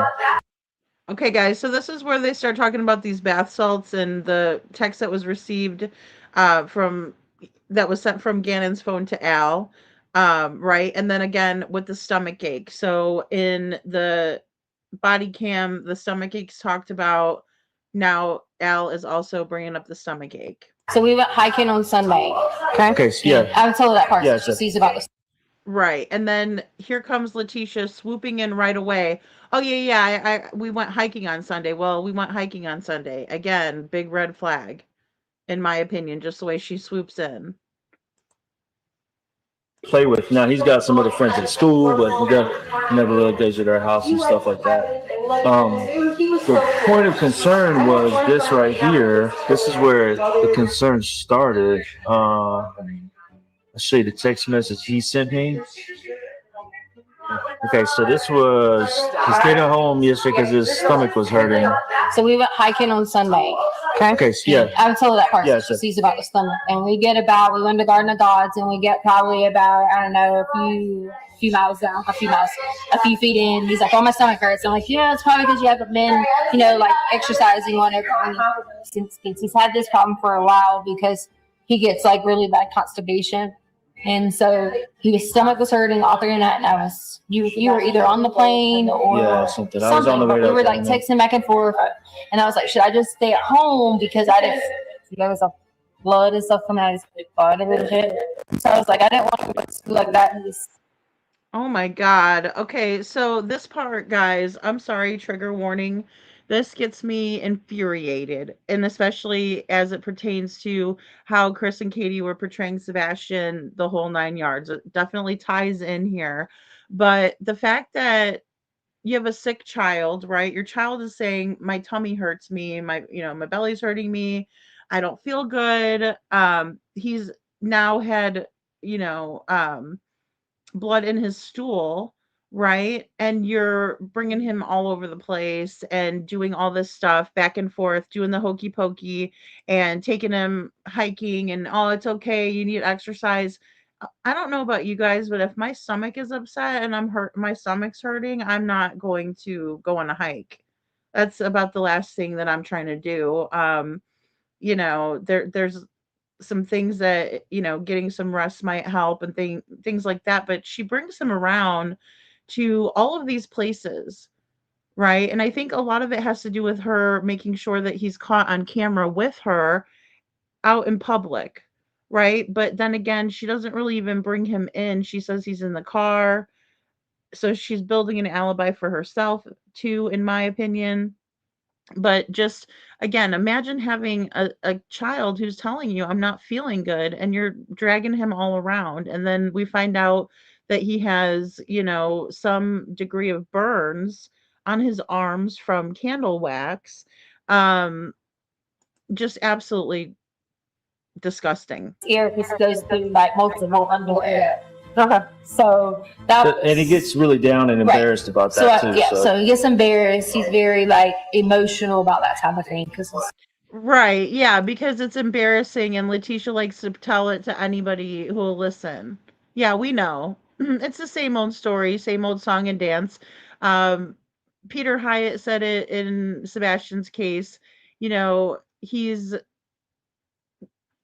what they're doing here, and Al I shouldn't say he's, because what Leticia's doing here, and Al kind of stops it and dead in its tracks when it's happening too, and says, hey, that's something that he's embarrassed with, right? Like, it's a sensitive subject for him. But Leticia is embarrassing him on purpose, right? And we see that with Chris and Katie in the way that they talk about Sebastian, and then Chris, especially when he was up with Terry Lynn, was allowed to say that he likes to do, have an accident in his pants and things, which we find out later isn't true. And even anybody that has issues with the bathroom is not going to enjoy that happening or like it to happen, in my opinion. But again, it's a sensitive subject. They all know about it. Katie's done the same thing, saying, "Oh, I know it embarrasses Sebastian. He wouldn't like it if I told, but he likes Taylor Swift." That's a little bit different, I suppose, of embarrassment. But again, it's embarrassment. It's the humiliation of the victim, and many times in these disgusting cases, we see that element play out far too often, and it's bone chilling. He's sad about it. So he stayed at home. Well, we went and got the dogs some new outfits. We got 2 new puppies. So we went and got the dog new outfits at the Petco. I think it's on Coles, Nevada exit maybe. And there is a video floating around of Leticia over there at the Petco. Imagine, again, having a sick child whose stomach is hurting them, and they're complaining of it, right? And you're driving them around to buy dog clothes. I mean, if that's not batshit crazy, I don't know what is. If that's not a horribly tone deaf or inept parent that obviously isn't listening to the child and what the child needs. I'm sorry, but if I was Al, I would be PO'd about that right off the bat. I'd be like, what do you mean you weren't listening about his stomach ache? Why are you taking him to fucking Dunkin' Donuts to get yourself a fucking latte, asking him if he wants one, when he's telling you his stomach hurts and he has issues with this, right? I mean, it's just unbelievable. I don't know the numbers, but I know it's Nevada and the Coles right there. So we went to Nevada with the Coles. He sat in the car because he wasn't feeling well, but I wanted to make sure he was going to eat, and I gave him some Pedialyte and stuff like that. I think that's about it. Got food, Petco, came back, whatever. So when we came back, he was texting you, and that's where you want to Yeah, take this. so he had spilled a candle in the house, whatever. He was, because he felt like he was smelling bad because of his accident. He lit a candle and was playing. And he spilled the candle, so he got really upset because he made a mess with that too. So like burned a big. So then this is where he starts texting me. I'm in Oklahoma, so he told me my tummy hurts, blah blah blah. And I'm just trying to stay positive, and so he's worried about. Teacher said he was really worried about getting in trouble not for the accident, but for the candle thing. So then right here, I was like, we'll talk later. And he's like, do we have bath salts? And I'm like, immediately, I know what that's all about. So I'm like, what what's going on? And where did you hear this from? So I immediately texted her. I was like, we have. Okay, so this is really weird, and maybe it was like a thing that, was going around in the area or something. I have no idea. But I mean, it was weird that Al's sitting there. He's like, well, I knew right about that, right away. That was like a big red flag. Like, oh my gosh, not the bath salts. And I'm like, what? So I guess I'm kind of missing that a little bit. And he seems like he's like super concerned about that. But again, like, what is going to happen? I mean, as a result of that, if anything, Gannon would be, under the influence of some substance or whatever. And, I get that concern, but again, it's just weird that he's like, oh, well, right away I was, set off, red flag. A little bit for baths and stuff. So I was like, put all the stuff we use for our baths and put it away somewhere so he can't access it until we find out what's going on. And then I asked him for what. Yeah. So with that, the day before, when he tells me this, I said, he came in and asked me, did we have any the day before, which was the Sunday.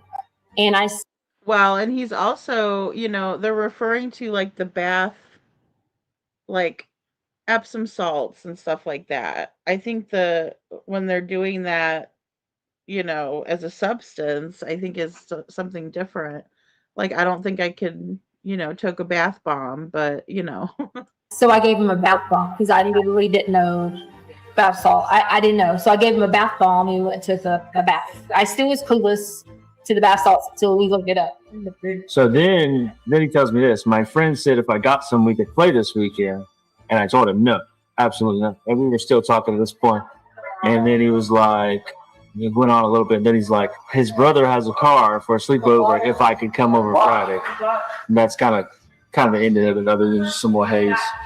So that's where we get the idea that he may have left. Well, no, he told her he was going to play. So, which he does, which they do all the time. They walk out and they're like, where are you going? Be back at such and such time. Yeah, and that's what I mean. I mean, thank you, Andrea, because it's like, it's not like they're like, lock up all the Epsom salt and all this good smelly stuff for your bath. Like, what? Get the bubble bath, hide the bubble bath. And I'm like, okay, so what did you guys look up online? That was a big Google fail, or somebody didn't put something in the search engine correctly. They're always, maybe he's 10 minutes late, but nothing like this. So Bob told us that they were going to test the alien craft that night. I don't even know who this friend is talking about. That's the biggest concern on the surface. That's why I said no, because like she said, I always like to walk over there and meet, hey, this is blah blah blah. We don't know anyone with a car. Yeah. We don't know anybody that has an older sibling that drives. None of his friends that we're aware of. So from these other people, we got some names of other kids on the bus that he plays with, and so we kind of hunted them down last night and door to door. What they did while I was on the way back, found one kid named Jimmy, but he wasn't. They hadn't seen him, and then they were like, "Well, this kid has an older brother or whatever." And they went to their house, and they're like, "No, we haven't seen him." So that's when it really was alarming. Information that Jimmy had an older sibling, so of course we all went. We think it was just put people together. Right. So then Jimmy's dad answers the door and they show the picture to Jimmy. Connor's mom was the one with my daughter. She's a 17-year-old. So I mean, I think that, Al sounds like he's very much in the story, right, with Leticia.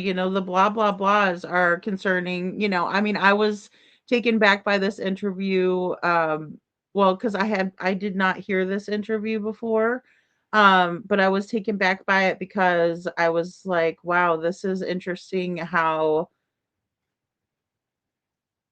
shockingly cavalier Al is acting. And again, I don't know if it's still like the shock, the denial, or just, going along with what he knows to be true, right? Like he is saying these text messages are concerning, right? And he's sharing what he finds to be concerning, but he's also not showing much urgency. And I think that does stand out as well.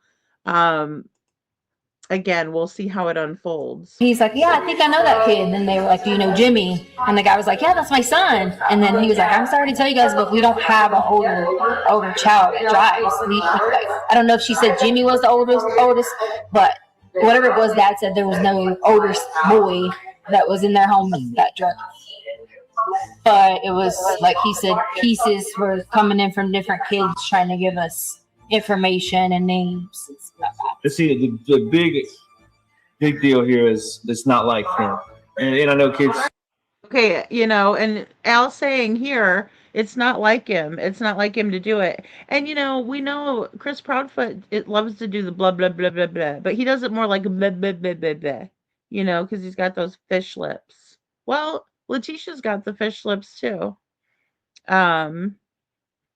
Yeah, Dan, I mean, it is a lot. It is very much like it. And, I plan on doing comparisons after I gather a lot of these interviews and stuff for sound bites, and to put them together with what Chris and Katie have said in their interviews. It's really shocking because going over them, I'm like, oh, wow, there's another one, and then I can't help myself. I'm like, I got to tell everybody. So, All that is unseen says, note to self, when doing an important interview, please do it in a quieter environment. I can barely focus with all the noise. No, I know what you mean, in my opinion, honestly. So there is a couple of parts back in the background where you can like hear everything people are saying. So the detectives are wearing some, state of the art sound equipment or recording equipment, we'll say. And I know there's a way to isolate voices. I just don't know if I have something sophisticated enough to do it for all four parties. There were a couple of places where I could have probably like took out some of the background noise, but I mean, they're in a Starbucks, so and they were like, "Do you want to sit outside?" And she wanted to go in. And I think a lot of that has to do with she was banking on that background noise being there. Letitia's, very sneaky, very cunning. She tries to get over on people. I don't want to say that she's like a mastermind or anything because I don't think she is. I think she's a fucking moron, and I think she's a monster. Um, but I do think she thinks one step ahead in a criminal fashion. To get influence and stuff, but he's a homebody. I mean, I'm like the same way. He would rather be at home playing his little Nintendo or watching cartoons. Sometimes I gotta make him go ride his bike. Yeah. All right. So he says it's not like Gannon because typically he likes to be a homebody. He likes to play his games. He likes to, and he liked coding too. So that is also in an indoor, kind of intensive thing where you're building programs and whatnot on the computer. And so, he likes to watch his cartoons still. He's only 11. And you talked about Gannon being immature in the last video we watched on the body cam. I disagree. I think Gannon was mature for his age. I think Gannon understood that he was a big brother, that he had, this beautiful little sister and then a new little baby. I think he absolutely understood that role. And I think that he was interested in older things because he was very intelligent. Um, Going back to what his mom and dad were saying in the beginning, to trying to make people understand that Gannon was, fighting against all odds when he was born. And, the doctors were saying some really negative things that I hate to hear parents even say, but it happens all the time. Your son's not going to do this, that, or whatever. And next thing you know, they're coding video games. I mean, that's not an easy task, and you really have to enjoy doing something like that and be very intelligent to do so, in my opinion, smarter than me. But it's just it's amazing that Leticia would say that he's immature, and then also dealing with all of her quirks, and that's me being kind to her. I can't imagine Gannon and walking on eggshells with a narcissist, in my opinion, that we're dealing with. And I think that's why I see the same traits as I do with Chris Proudfoot and Leticia, is because we have the narcissist factor, in my opinion. Um, because the traits match up. So yeah, he's confused. He's confused, and then he's also like saying, um what he knows, right? And he's not but he's still on board with Leticia at this point, in my opinion. Because again, this is just the second day. He leaves out, then there's a day, and then he's back again, right back home again and dealing with this. He had to leave from where he was in Oklahoma and come back to Colorado to try to find his missing son, who, Leticia wants everybody to think he ran away. So yeah, he's kind of playing along. He's kind of telling what he knows. And I think also he is showing concern, but he's not panicked. But that demeanor could be because he's maybe used to high pressure and, uh, you know, stressful situations being in the military. So he's keeping his calm because of that. I think that's a big factor as well. I think so. He's not one just to walk off. And you know, he's had times where he's been a little embarrassed about his stomach problem, but never anything to drive him to something like that. So that's why. I mean, I had to come to grips with it. I'm pretty convinced that something bad. We kind of between ourselves kind of broke it down that we either feel like he's at a house where there's some of this drug stuff was going on, and they convinced, they convinced. Has anybody called the school yet? Yeah. So the principal called this morning. I back up. I emailed the teacher first, and I'm like, "Can you give us any information?" I knew she couldn't, but I wanted to start that dialogue. So, can you give us any information about Gannon's friends or anything? She's like, "No, but I can go through the administration or whatever." So, principal, somebody reached out last night to her. And the principal said he waited at the front just to make sure he didn't come to school today, outside or whatever. And then he made an announcement for the kids that, hey, if you have any information, we just want to help Gannon. And they also just sent an email on the do not reply. The district just came to us, but the principal said he was sending out to all families. Oh, okay, so yeah, so they're doing their due diligence. So that just came. Okay, so they're sending out the emails. That was a good step, right? They're calling the teachers, calling the administrators at the school, and letting them know what's going on. Obviously, they probably knew fairly quickly, but at least they're getting that out there to all of these students in case something did at that point happen with Gannon meeting one of the kids from school or something like that. And we'll also hear about electronics being taken and things like that. To us just now. What kind of social media accounts does he have? No, I don't even let him get online with his games. It's just I haven't. Does he have a phone? Obviously, he has a phone. Yes, that it's he's in the texting you. truck, but like we checked through that. I checked the phone logs on my AT&T account, and he hadn't texted anybody other than the one friend.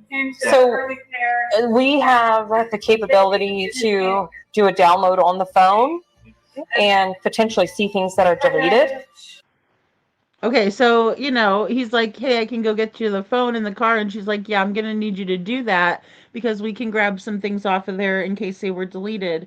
Because, again, we do have another, situation where Al is saying, hey, my son doesn't have the capabilities. Now, with there being the major difference, in my opinion, that Gannon is 11 and Sebastian has just turned 15. Right. So there's a little bit of an age difference there, I would say, in that regard. But again, they're saying he doesn't have any, ties to social media. But the detectives are like, well, we'd still like to take a look at it because, kids are very intelligent. And especially if he's into coding and things, he could have had, conversations on the back end that were hidden and all of that sort of thing. That you and I wouldn't see immediately. It would be like in cache data or whatever. Would you be willing to let us look at his phone, do that download, see, just to make sure that he didn't delete something that that we need to look at? Okay. So it's an iPhone? Yes. Mm-hmm. You want to grab that? You need to take it with you? Yeah, that would be great if we could. I know we'll get to that, but I brought this because some of my buddies at work were like, you can track. Nintendo has a way to track if the device is hooked to the internet somewhere. Okay. So maybe if he's somewhere and played his game on the Wi-Fi or something. Is the Nintendo Switch missing? Yeah, he had it with him. So like he was going to play games. That's what obviously he was going to play games with his buddy or something. What's the serial number on that? I think that's going to be right there if I'm not mistaken. Everything should be in here too. Okay, guys, so this is right where we find out that Gannon's Switch is supposedly with him. So he took his Switch and not his phone. And again, going back to Leticia's Google searches, we know that she was trying to get information to see if she could track the Switch, which there's a couple of reasons why she would do that, right? She's either trying to see if the authorities can track it, or she's trying to see if anybody else would be able to track that. And then this is where immediately the detective says, what's the serial number? I think that's it though. If it is invalid, we promise a tenfold refund. This denture can be successfully worn in just 1 second. Does he, other than the stomach issues, does he have any other ailments or disabilities? He just he takes ADHD medicine, but that's never really caused him a problem other than me. Okay, so ADHD medicine, I didn't want to make a definitive on that because I couldn't remember for sure, but I know we were talking about medications. So I did mention the ADHD, but I didn't want to 100% say it, but right here we get confirmation of that. And also there's going to be some more things that are very concerning, in my opinion, when it comes to medically treating this child. In my opinion, it's concerning because of what happens and the way Leticia was treating Gannon. He makes straight A's. He actually got his first B this past time, so. That's his phone there? Yeah, it's 2922 was the past book. 2922, you said? 2922, yes, ma'am. Yeah, let me give you this phone number. And I don't know if you have to subpoena the information or not, but so my friend looked this up. He found and said that police can subpoena connection location for the switch, and that's the phone. And he found something on the internet that said that, so it's at least worth looking into, I think. Yeah, we've got a database of stuff that we work with, so yeah, we'll be able to find a contact if that service exists with them.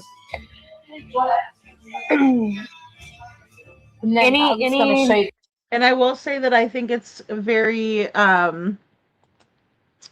telling too that Al is offering up solutions as well, because that makes me think that he's thinking of ways to find Gannon because he doesn't know where he is. Again, we have this theme with Chris and Katie where it seems like they already know where he is. I don't get that from Al at all. I do get that from Leticia, and especially as we go along, you will see that. Or maybe not, but let me know what you think. Can I show you something in here? I mean, I know you'll pull it up, but I was just going to share about the history. Oh, yeah. He had looked up only something that was concerned. What's the history? Are there any other children in the home? I'm sorry. You had mentioned a 17-year-old. Mm-hmm. So, Gannon, biologically, both of yours? No, so I have Gannon and my 8-year-old daughter. And their mom is on the way now, so she's going to be here tonight. But what is sister's name? Laina, Laina. Okay, so when it comes to family dynamic, we see very quickly in this interview, they've been talking for probably like 15 minutes or so, and they're talking about all of the parents, right? And Landon is Gannon's biological mother, who she is on her way there, and we're going to watch her interview as well and see, what transpired in her interview and what she was saying and how she was reacting. Oh my gosh, Lover Girl, it is so much like that. And, I wasn't expecting that people would say this. And a lot of people have said this tonight. Lover Girl says, I didn't follow this case, but does sound eerily similar to Sebastian's in certain ways. And, I feel honored and, I'm trying to do my best to put out all the facts and what people have said, right? Because I do want to do a good job with Gannon's story. And I also want to tell it from everyone's perspective and then maybe try to tell it from Gannon's perspective in a certain way, right? Because it is his story. But I also think it's important to keep all of these people and what they've said, and analyze it too. So thank you, Lover Girl. And I didn't think that a lot of people wouldn't know about Gannon's case. So I think that's really awesome to be able to, bring Gannon's case up again, in terms of not letting people forget. But then also it's bittersweet reason because here we are, and I feel like the same system that brought justice failed as well. So it's going to be interesting to see how it plays out and what kind of shit's going to go down. But also I'm just hoping that people will remember, that Gannon never deserved any of this to happen, even though this happened. So yeah, Coffee, Crime, and Cats, it was before I was a YouTuber or, doing a channel. And so I was very interested in the case. I just thought Leticia was so odd in her behaviors, and I'm like, I know she's guilty and they're gonna catch her, sooner or later. And so yeah, and it didn't take them long. And I also want to show you guys the process that the officers are using too here, because they are going to bring in the parents, right? They're doing a side by side. They're doing an interview, a light interview with the parents, gathering information like a discovery with them at a Starbucks. So that's interesting, right? Non threatening environment, but not in the comfort of their own home. And then they're also going to bring them into the police station and speak with them as well. And we're going to see that play out. But I think that it's interesting because then it turns into more of an interrogation type environment, right? Because even if you're not under arrest and you're sitting there in the and they've asked you to come to the station, they're doing their due diligence, so to speak, pulling the parents into different rooms and asking them all questions to see what's going on, because sometimes they could all have involvement or something more to the story. So really interesting, I think, too, looking at that in terms of Sebastian's case and how none of that was done, and how this case, though it took a little while to get everything together, they really put the pressure on and did the right moves in order to get the results that they did. And I just don't see that in Sebastian's case, although he deserves that. And Marianne, good night. You have a wonderful rest of your night, and happy Easter to everyone again. I hope you guys have a wonderful, wonderful Easter. Dan says, Lady Freedom, just an idea, but you should show the facts of both cases side by side. Yeah, Dan, that would take a long time, but I get what you're saying. Like, do, some comparisons with the timelines and the facts. Yeah, I think that'd be a great idea. So thank you. But yeah, it's so interesting when we see these. I just call them patterns in true crime. I don't even know if that's a thing, but that's how I interpret it, where it's like we see these similar statements, these similar behaviors, these similar traits. And I think it's so interesting, especially when the Proud Feet have not been, in my opinion, to the best of my knowledge, ever properly looked at.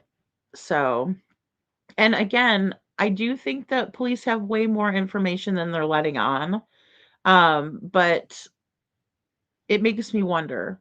So yeah, Crazy Bird, I get that vibe as well.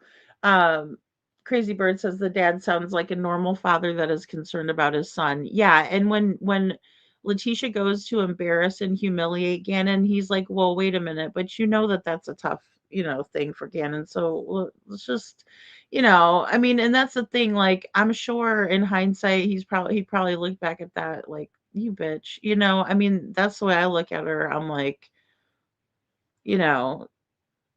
it's insult to injury, and we see it a lot. And like I said, Peter Hyatt said the same thing about Chris and Katie doing the very thing to Sebastian.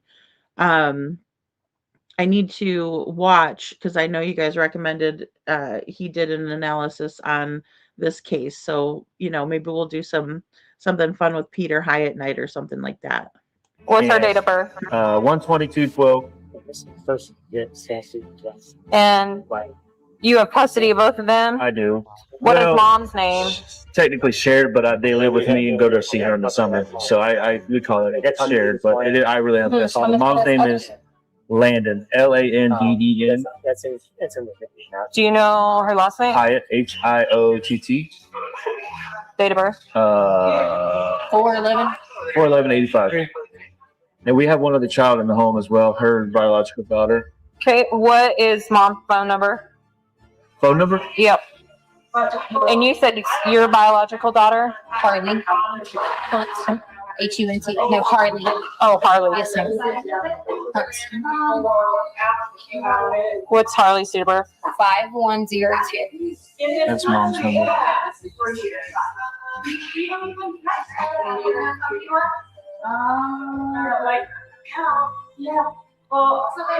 You mentioned younger children in the hall.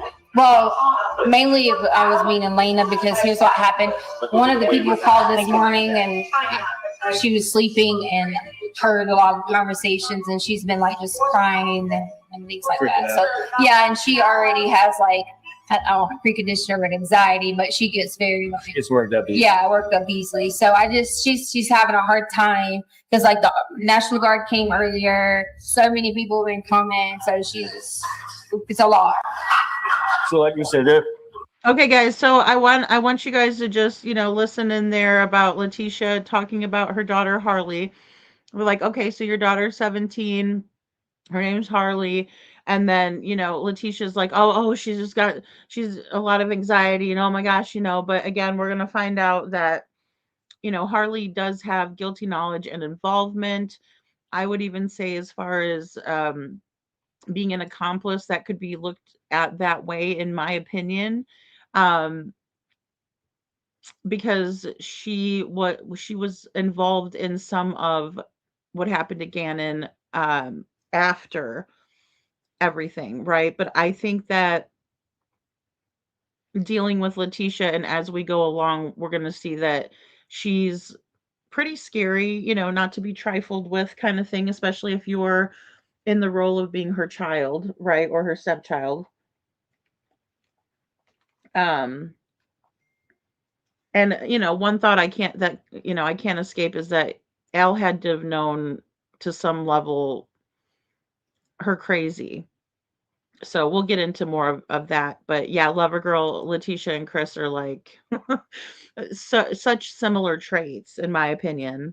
So, I think that they should be watched very carefully, Dan. I agree. And I also think that they should have been pulled in separate rooms right away. I think that, maybe Katie lawyered up very early on.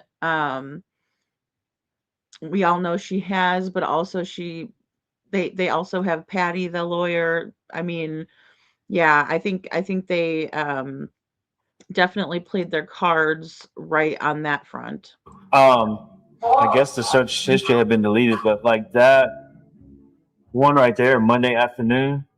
I don't know. I don't see a time on that, so I don't know when that happened, but I'm sure that can be found. But it says, "Can my parent find my cell phone if it's off?" So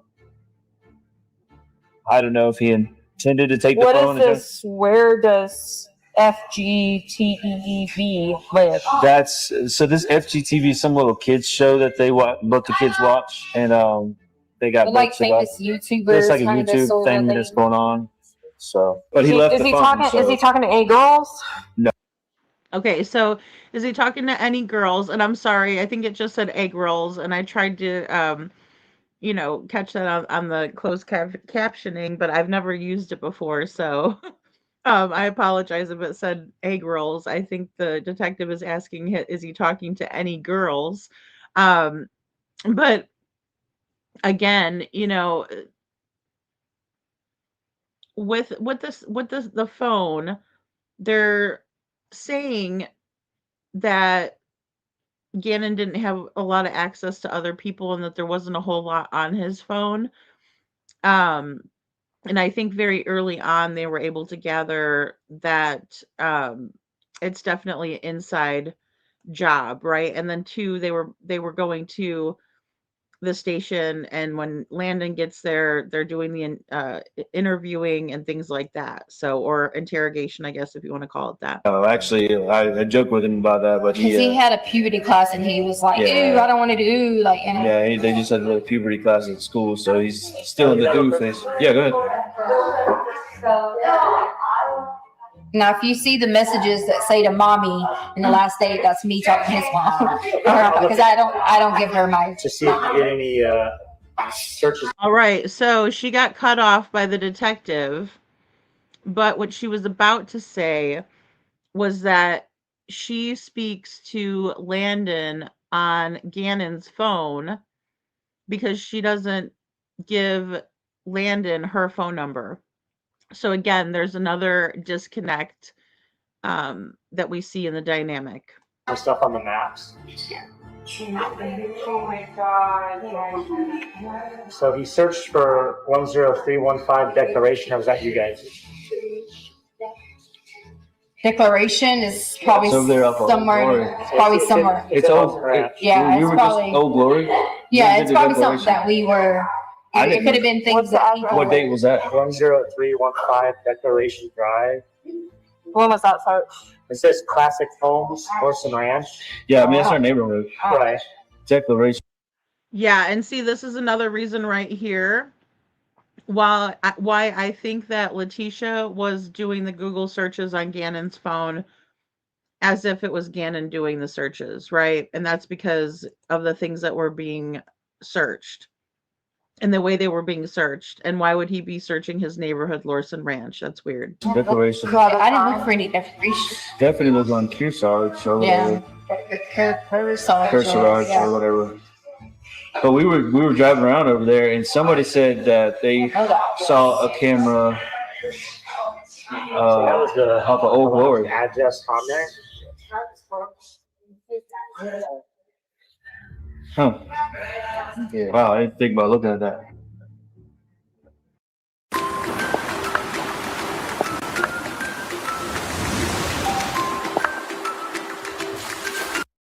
But this kind of doesn't make any sense because he went the other direction.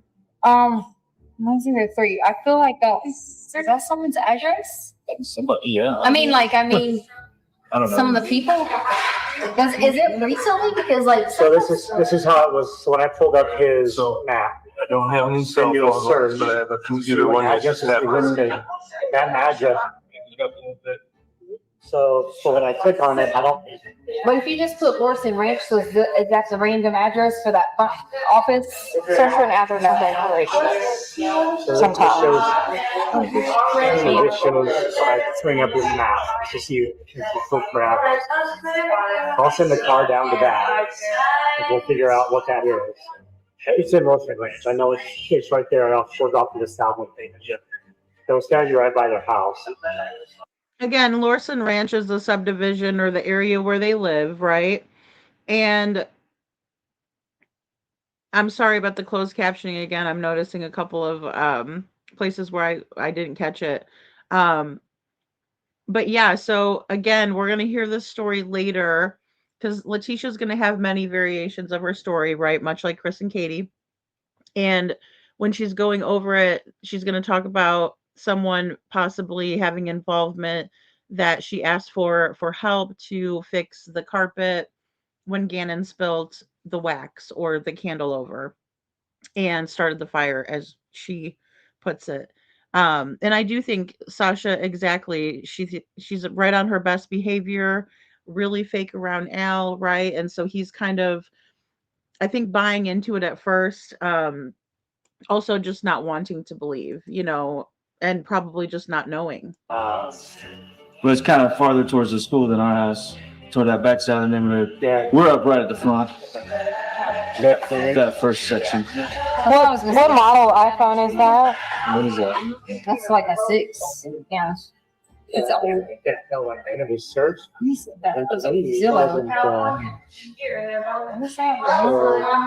They're over here. So this here it's a computer search waiver, but we're going to use cell phone. So basically, what the cell phone waivers would say is that we're gonna dump this phone with your permission. you have the constitutional right not to have it searched without having a warrant. I think that at this point in time it would be good to start it. But everything that's on that, to include all deleted items, everything, it just makes a copy of everything. And then we'll get it back to you and we'll analyze the copy that we take from it. Again, it's you're providing consent. I can't coerce you into doing it. And I would have to obtain a search warrant if you didn't consent. 28. I believe so. Yep. 28. So we'll keep the phone and start searching for that. Searching through that. Where might he go other than? Does he have any other relatives in the area? Nothing. No relatives in the area. It's just us and those few friends who's there. Yeah, I don't know. I don't recognize it. Yeah, we're just in the car over there. Okay. Figure out why it's in this car. Did you ask about the bath salts house, the address? Yeah, so we don't know just the friend. We don't know who the friend is. And then I can show you all it said in that was. text. All he said to me was bath salts. Like, do we have any? Because he wanted to take him to a friend's house. Yeah, and let me pull it up so I don't get it wrong. Huh? I was trying to think, You ordered these for you. Oh, thank you. And then I got another water coming for you.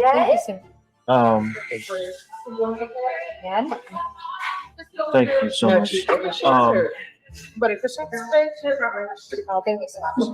you can just read through it. It starts. I was in Oklahoma. It starts right there, so you can just scroll down.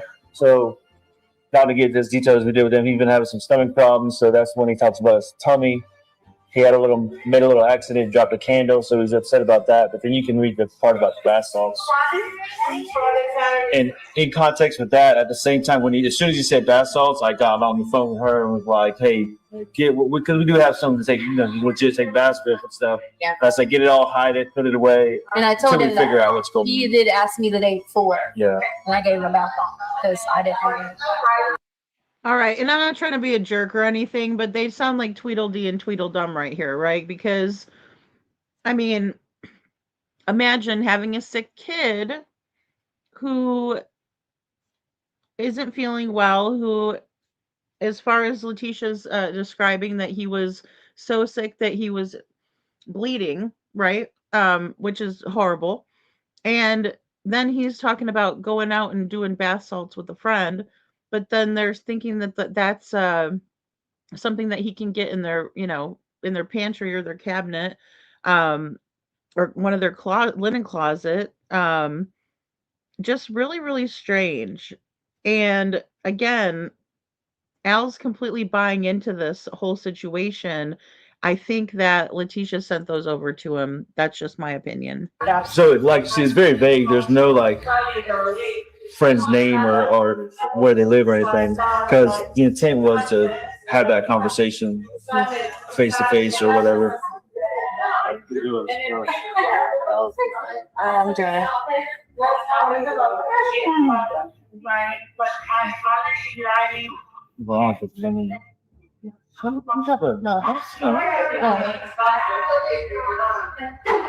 I'm sorry, when did you say you went to Fort Phil?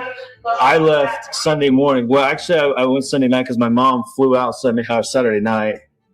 My flight was Sunday morning, and then I got there Sunday. Had one day of class, and then this all happened Monday night. So, which was yesterday. I came back and. What time did you guys go to Pet's house? I don't know. I could probably look through what time we set alarm. Okay. That was Sunday, right? No, Sunday was we went hiking on Sunday. You didn't go to Petco Sunday? I thought you said No, we went Petco Monday. Yeah, because it was just me again and again. I was in the car because his stomach. Okay. Because Lena went with us hiking, but Lena wasn't. All right, again, guys, with this timeline details, and Al is listening for this, right? For this timeline. And he mentions it again when the neighbor shows him the footage that he captured. It is sad, and I think that, it just kind of shows that he is like, wait a minute, I thought you said this, right? I thought you said Petco was this day. So he's definitely paying attention to everything. And we don't see that with Chris and Katie. They always stay on the same story. That's what makes me believe that it's a story, right? We can see that Al is telling it from his perspective and Letitia's telling it from hers. We don't see that with Chris and Katie. With Chris and Katie, it's they're telling the same story. They're making up for each other, right? They're covering each other's behinds as they go. Not so much here, and this is where you can see another disconnect where it's like, wait a minute, I thought you said this. And then she's like, no, blah blah blah blah blah. Don't get her started because she'll just keep going. Um was there a history of abuse from Leticia towards Gannon that anyone knows about? What was the relationship like? I believe that there was a very unhealthy dynamic, lover girl. In my opinion, he was a scapegoat. Like he had everything taken out on him. It seems like she sheltered, the two girls, and with Gannon, she mistreated him horribly, and we'll get a lot farther into that as we go along. Yeah, he does. Yeah, exactly, Sasha. CP even butts in to stick to the script. Exactly. And we don't see that with Al. Al's listening, he's paying attention to everything. He's taking it all in, and then even when he sees a discrepancy, he points it out. So again, that's just the huge difference, right? And again, that's why I like comparing, because we can see the differences, the similarities, and how it all is playing out with the behaviors. What's that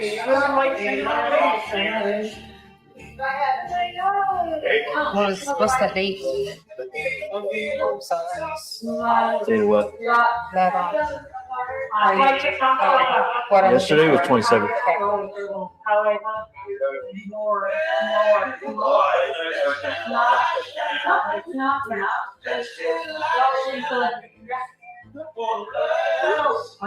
So weird about that address. You said you're sending the car to the house? The only thing I can think of, though, if that was the person that we took the jingle basket to. Why would you use his phone? Gannon was with me.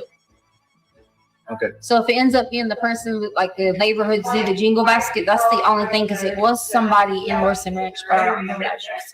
It's where you go, like, new people, but that would have been December. So I don't know what they.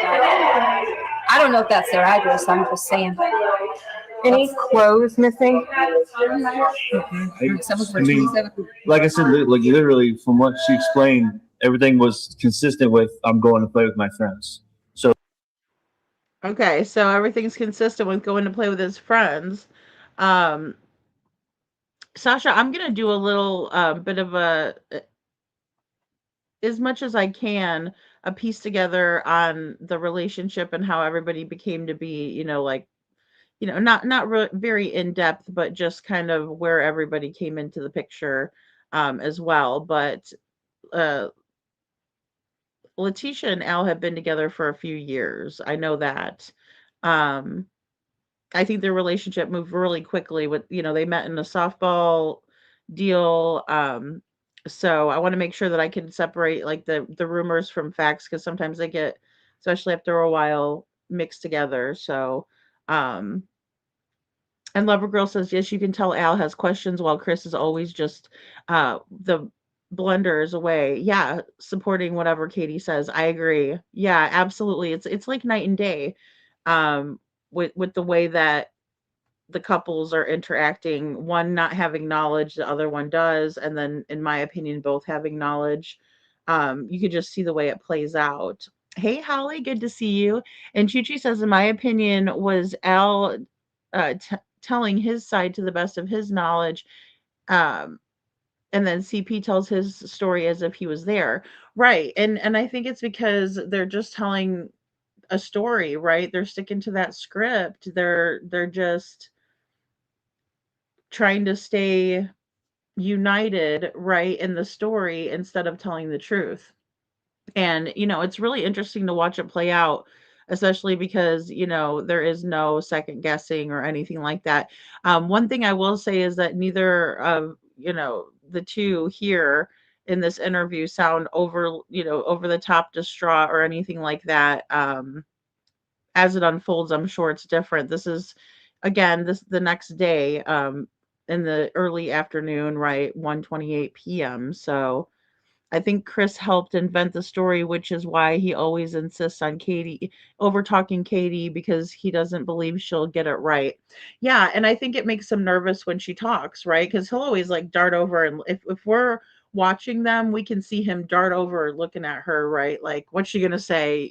Because Katie's a horrible liar, and then she embellishes and adds these little details in, and tries to be she's trying to be charming, but it comes off to many of us as really off-putting, and just especially with the different accents, she's very performative in my opinion.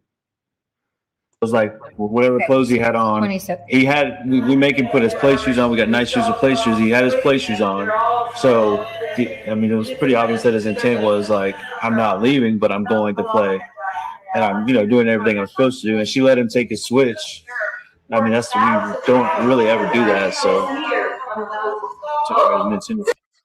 Okay, so you don't normally let him do that, take off with the Nintendo Switch, right? And so he just keyed in on Leticia being like, okay, wait a minute, you told me something different. Now here we are. And then he's also keying into this Nintendo Switch where, it's not typical of Gannon, and it's not typical of Leticia to let him take the Nintendo Switch. Again, I don't know, and maybe you guys can tell me, can you play I guess you couldn't play people on the Switch together. So that's it, one thing, I guess. But again, if these little details adding up, and you can see how they're adding up in Al's brain, he's like tally marks, right? Like, oh, this is inconsistent, this isn't right, this isn't normal. And whenever things aren't as normal or out of the routine, it's always a big red flag in my opinion. When was the last time he talked to his mom, his biological mother? He talked to her Sunday. He had been talking to. He talks to her, right? They talk almost. I'd say that he did 5 times a week. No, because I know he talked to her Friday, Saturday, because my mom was here, and he was on the phone with her. So. Okay, so in regular contact with Landon, his mom, we're gonna see her again. Obviously, she was in Gannon's first story. Sorry, there's just a lot on 27, so I'm just trying to see.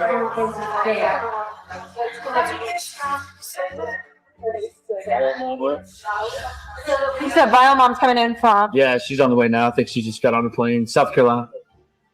Yeah, that's where we're all originally from, South Carolina, but I'm here for the military. So.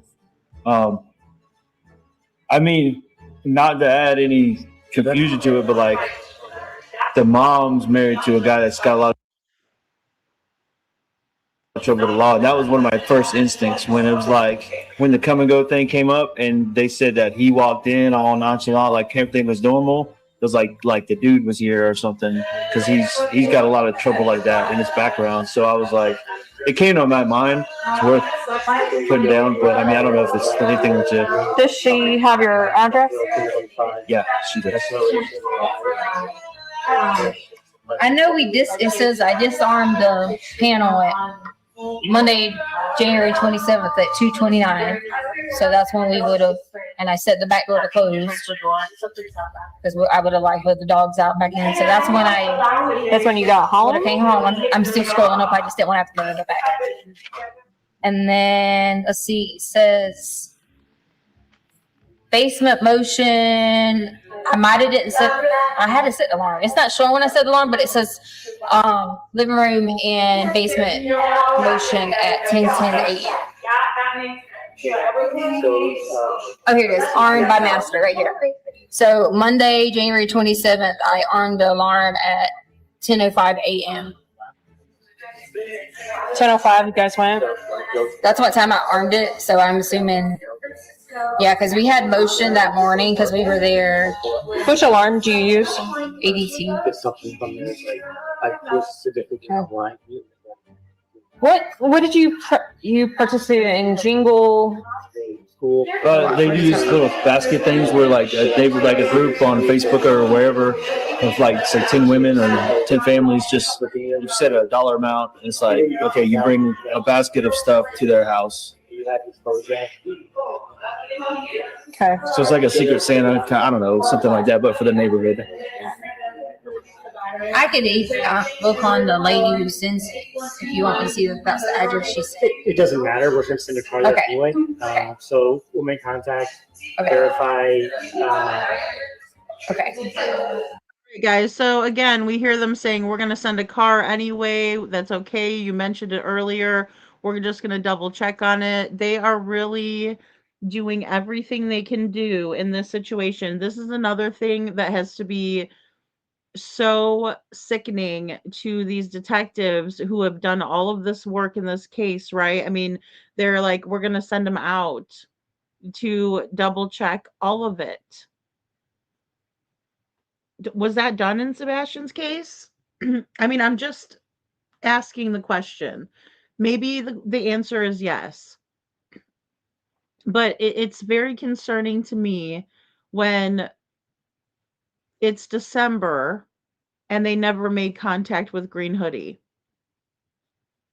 Again, it's December of 2024, and they did not make any contact with the Green Hoodie at all up until everybody started asking about it. You know? Oh, Holly, she is such a liar, right? Oh my gosh. You know, and Thomas, it's so good to see you. Thank you for being here. And, you know, it's just, and the coughing, Dan, that's the thing, you know, but notice it. But if you notice, CP is giving signals when KP is talking. Absolutely. Always, right? And, you know, when you've been with somebody long enough, you can kind of feel their body language, right? You know, when, and they know when it's good and bad. And again, I think it's because they came up with the story together. So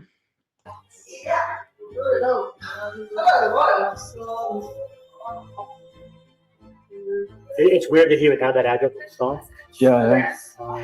Because that, I mean, if that's like reset, then I know we And I have. don't have a way to see when it was searched. I can just see that the address is the only address on there. Right. So Has he ever left before? No. I can tell you. I mean, I know every parent says this, but he's pretty straight up kid. And if ever he does wrong, like the only thing he ever sneaks is playing his games if he's grounded or something. That's it. I mean, other than that, he does his chores. I mean, he makes straight A's, kind-hearted. I mean, he fusses with his sister, but And everybody to add to that, I know Fiora K was saying that the counselor has said yes. Yeah. So I because of so his mom in the situation with her husband, like she basically lost everything. Doesn't have a place to live. Gone through a lot. Been on drugs and stuff. So I got custody of them. It's been pretty hard, for any kid. And I went through some of that as a kid. So I was like, let's get them counseling, just to be, certain there's nothing that they're dealing with, and they know it's okay to talk. So they go like once a month on base, and I always ask at the end of the session, hey, is there anything alarming that he brought up or anything I need to know about? And she always says for him, it's nothing. That he's just open, and he's going through normal emotions of loving mom and loving dad and stuff like that, but nothing like, hey, you need to. Does he go on Carson? Yes. And what's his counselor's name? Dr. Burtek. I have her number if you want it. Yeah. okay, so again, we have this dynamic with a counselor that's being involved, right? And that's not a bad thing. So I don't ever want it to seem like I'm putting it out there negatively, like, oh, look, there's a counselor, right? Because that's not a bad thing. That's actually the first step. Therapy is good, especially when you're dealing with this. So again, with this timeline and how everything kind of came to be, Gannon's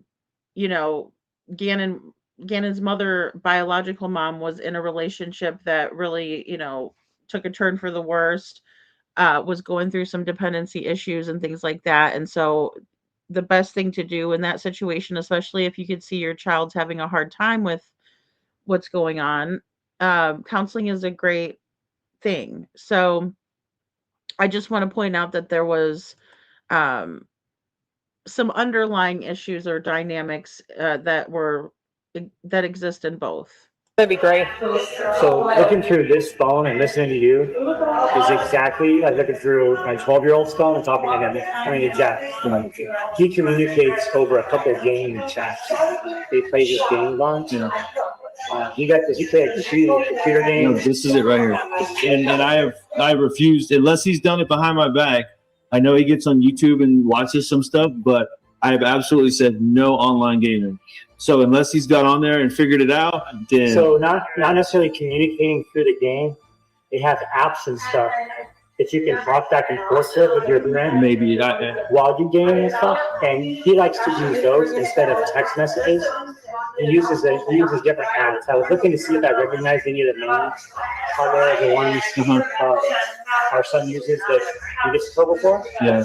So I don't recognize any of them on there from what he uses. Yeah, and usually, once again, he's pretty innocent by telling us, or at least hinting at things, and he's never even like said, "Oh, I learned this from this." Well, how he learns is he researches like YouTube and stuff. Yeah, and I could see the way he was talking to you in those text messages about is he going to be in trouble if he still plays right. Stuff like that. But I did block him from the Wi-Fi because he was using TikTok and he had something about some choking game. Yes, I noticed that I paying attention to what the news and all that. I banned them from TikTok and said remove it from all your devices because of the bad. I'm sure there's good stuff, but that stuff that encourages those challenges or whatever is going on. Within the past week. Yeah, I took him off. Like he was on the Xfinity block. Yeah, and shut his device off. Yes, you did that. So I did that because I look over and it was some people were choking and quarters and I don't know what they were doing. It was like I guess to get high. This is counseling. Like you choke yourself or something. And so he was laughing, but I think he saw it as just people being silly. I don't think he was realizing like how serious that was. So I told him a story about my brother, which was a true story. He was playing a quarter game and it went down his throat and he had to be rushed to the hospital, blah, blah, blah, blah. And so then he kind of looked at me like, like it was serious. So I didn't think anything else about it. Didn't think he was going to do anything like that. I just thought he. Okay, so they're talking about the pass out game again, where kids are cutting off their air supply, and some of them don't wake up. Very, very sad. There was just a little girl in the news recently that took her own life. And I don't think that was the intent. I think the intention was to do a challenge from TikTok, but that's what they're getting into now. He thought it was fun. You see. The kid is so like tenderhearted. Like I know the kids are obviously influenced. We know that, but he would never like was smoking or anything like that because his mom has got into that stuff since we split up, and his stepdad as well, and his grandma, his mom's mom smokes real bad, and so he knows that causes bad stuff. But then the thing was in his book bag. What was in his book bag? So she found after the bath salts. After the bath salts, I said go check his book bag just in case. Initially, she found nothing, but then after he disappeared, they went back and. No, I didn't let her go look at it initially. Oh, I thought you looked. No, you asked me to go look at it, but I was doing other things. So they I found Harley. Found a 2-pack of those little Swisher sweets. Yeah, I sent Harley to go look at it. I don't know. Somebody had to give him those. When did you find those? Last night. Yeah, so I sent Harley to. Okay, so here's where Harley gets into it as well, but this is where we get into the whole Swisher Sweets found in the backpack. I believe they were planted in there. I know I sound like a tinfoil hat conspiracy person, but in the same way, I think that Leticia was trying to set up Gannon to seem like he was a bad kid. Again, victim blaming. And all of that. And we definitely know that very well in Sebastian's case that Chris and Katie were running a full ass smear campaign on Sebastian when he went missing, saying if people knew who and how he was, that, they wouldn't want to look for him. And I think Leticia was doing that very thing in just a different way, planting the Swisher Sweets and this on and on with these bath salt stuff. go do it. So Harley was like pulling out the book bag stuff, and she's like, "Oh, I didn't see anything." And then she had a folder in her hand that dropped that folder, so she immediately texted out, but didn't look like anything. Who's his best friend? Do you think that was? It was kids at the industry. Braden and Connor. Connor not as much because Have we been to their house? I don't know. Did they talk to the police last night? Connor's mom did. Connor's mom was there, but I was texting the other parents because they were out in the neighborhood looking. Was Brady's parents one of them? Yeah, out in the neighborhood looking around. Yeah. Yeah. You talked to Brady's parents and Connor's? I'm not sure if y'all talked to Braden's. I know I know they talked to Braden's mom because she was at our house. Okay, all right, there you go. I don't know that you talked to Connor's mom, but I do know she was there at the time everybody was there. What is the Rubicon Drive address? Rubicon Drive address? So Lily and All right, so they're going to get into the Rubicon Drive address. Really quick, Crazy Bird. So Harley is Leticia's 17-year-old daughter.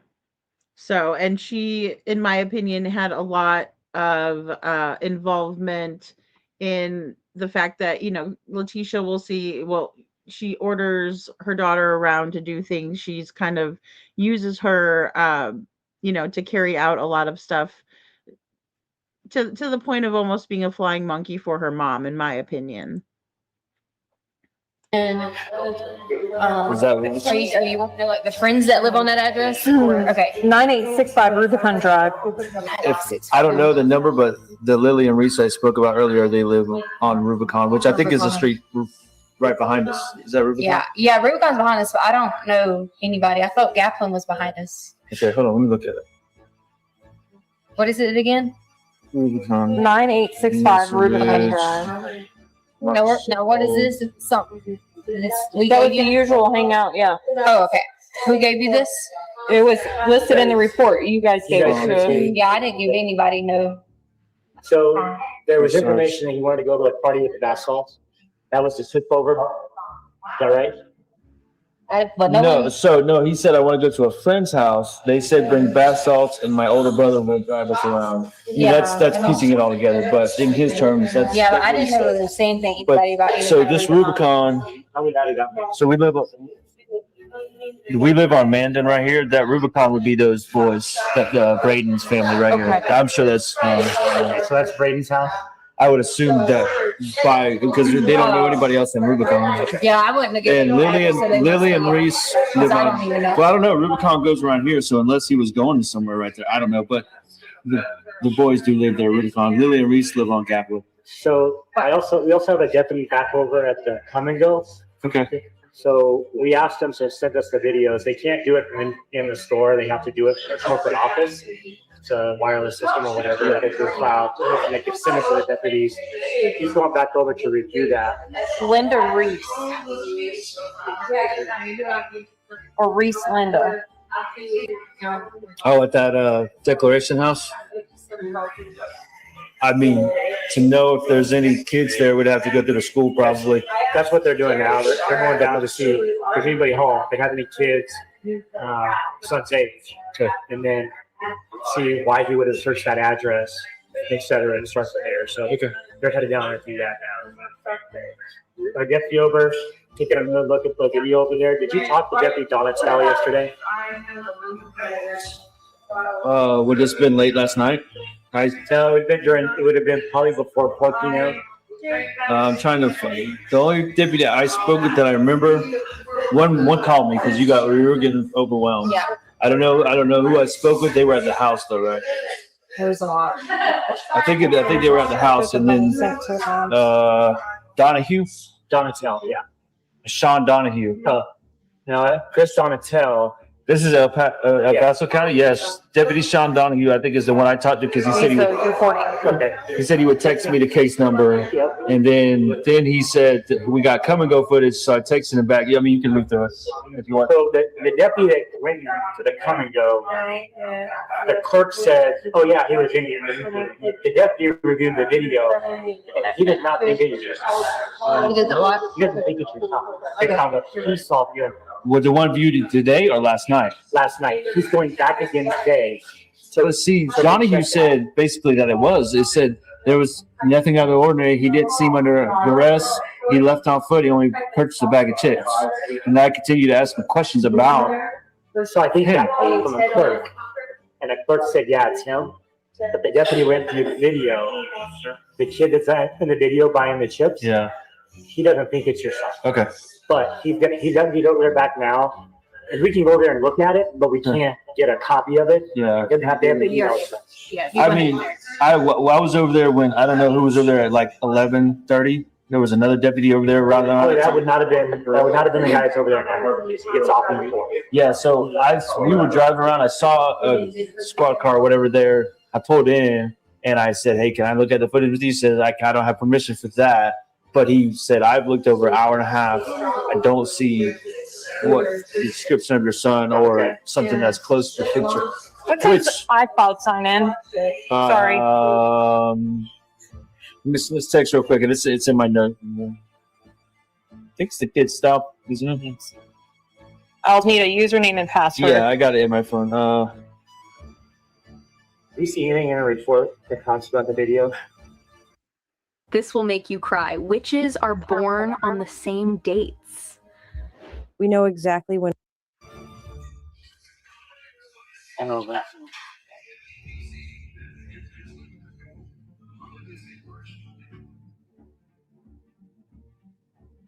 I saw a screenshot on the phone of a kid on a sidewalk or something like that.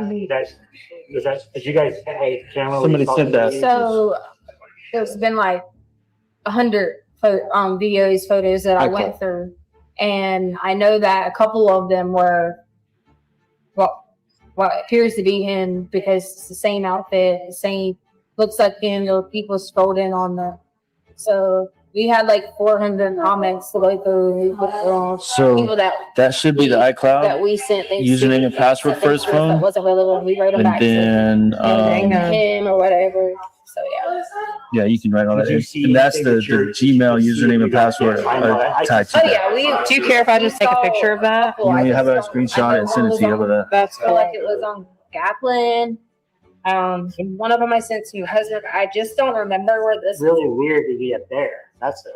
Gaplin's behind us. No, these are Kaplan. Oh yeah, no, Gaplin. That's Okay. way up in the city. Message. All right, what's your number? 719-208-1406. And I apologize, guys, for the simultaneous conversations that you're hearing, right? So you're hearing like Riley speaking with Leticia and then Al and Bethel talking on the side, making arrangements.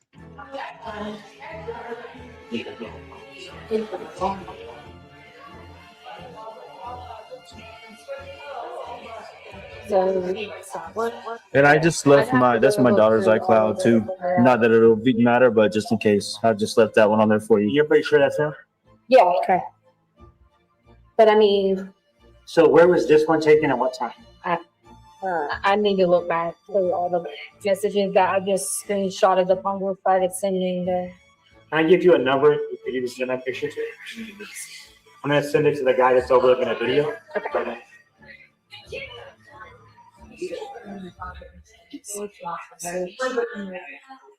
719. Anything else that you think? 43. No.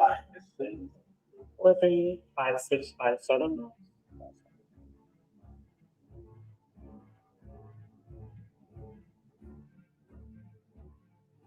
And that one was somewhere over by your house? Yeah, what video here we did? You know where the come and go? Oh, I didn't like Safeway. I was like, I don't really think Safeway is off Safeway. So I did see he has a whole bunch of emails for Safeway. Well, this is why. This is why. So we'll all be in there, and they only let you do the just for you, keep on clipping. So everybody in the house with phones has to get it. So scamming the system. Our son gets random emails. You'll notice King Super's on there too. My email box is full. Yeah. I got to check my email. Yes. That's why it's King Super's really. and that's all. And then I'll get in there and be like, oh, what number am I putting in? And try them all. Has anybody searched you guys' house yet? Yeah, so that was the first thing they did. Was it was about 6 people showed up, and because we waited, 4 hours. And the first thing they come in, they just were like, hey, we need to get your ID. You know, you have to run in like, I guess like search warrants and stuff like that. And then they said, well, typically, or sometimes kids can like hide. And someone told me something about kids could be in the dryer and not realize that they could breathe, or, you know, like different places. So the guy went through every room and all the officers and everybody else like stood this way. And he did like flashlights and checked all the spots to make sure he wasn't like hiding, because at this point it had already been so long. If he doesn't ever come in to hide. Okay, so Gannon, it's not like Gannon to hide, right? So she checks that box off. But also I want to point out what she's telling to Bethel and Riley right now. She's going to be singing a different tune later. So I just want to kind of point that out and have you guys keep that in mind. He might do like a play, like jump out behind the thing, but you know, not like anything specific. Yeah, so he went in like all of our closets. We like moved stuff. You know, everybody was silent. Then we looked at the alarm to see like if there was any motion that might have been in any direction that we, you know, like we didn't know. And so we spent. I did do it. He did it. We spent a while doing that, going over certain things. Like they walked me around. They were like, does he always leave this here? The clothes that were laid out, because we laid it when he goes out of town and like just me there. I try to lay out all the clothes, and I do it for him too if I'm somewhere, so they can just get up and find their clothes. So they were like, all these clothes are laid out, and I was like, yeah, it says Monday, Tuesday, Wednesday, because he's got like 2 beds, so he needs to see other beds, like to lay out all this stuff. So they walk through, just asking simple questions. Would he normally do this? Would he normally do that? You know, and stuff like that. Right, and Leticia should know because she was watching them like a hawk, and she was following them, you know, around. If you noticed in the previous body cam. Working on the Nintendo right now.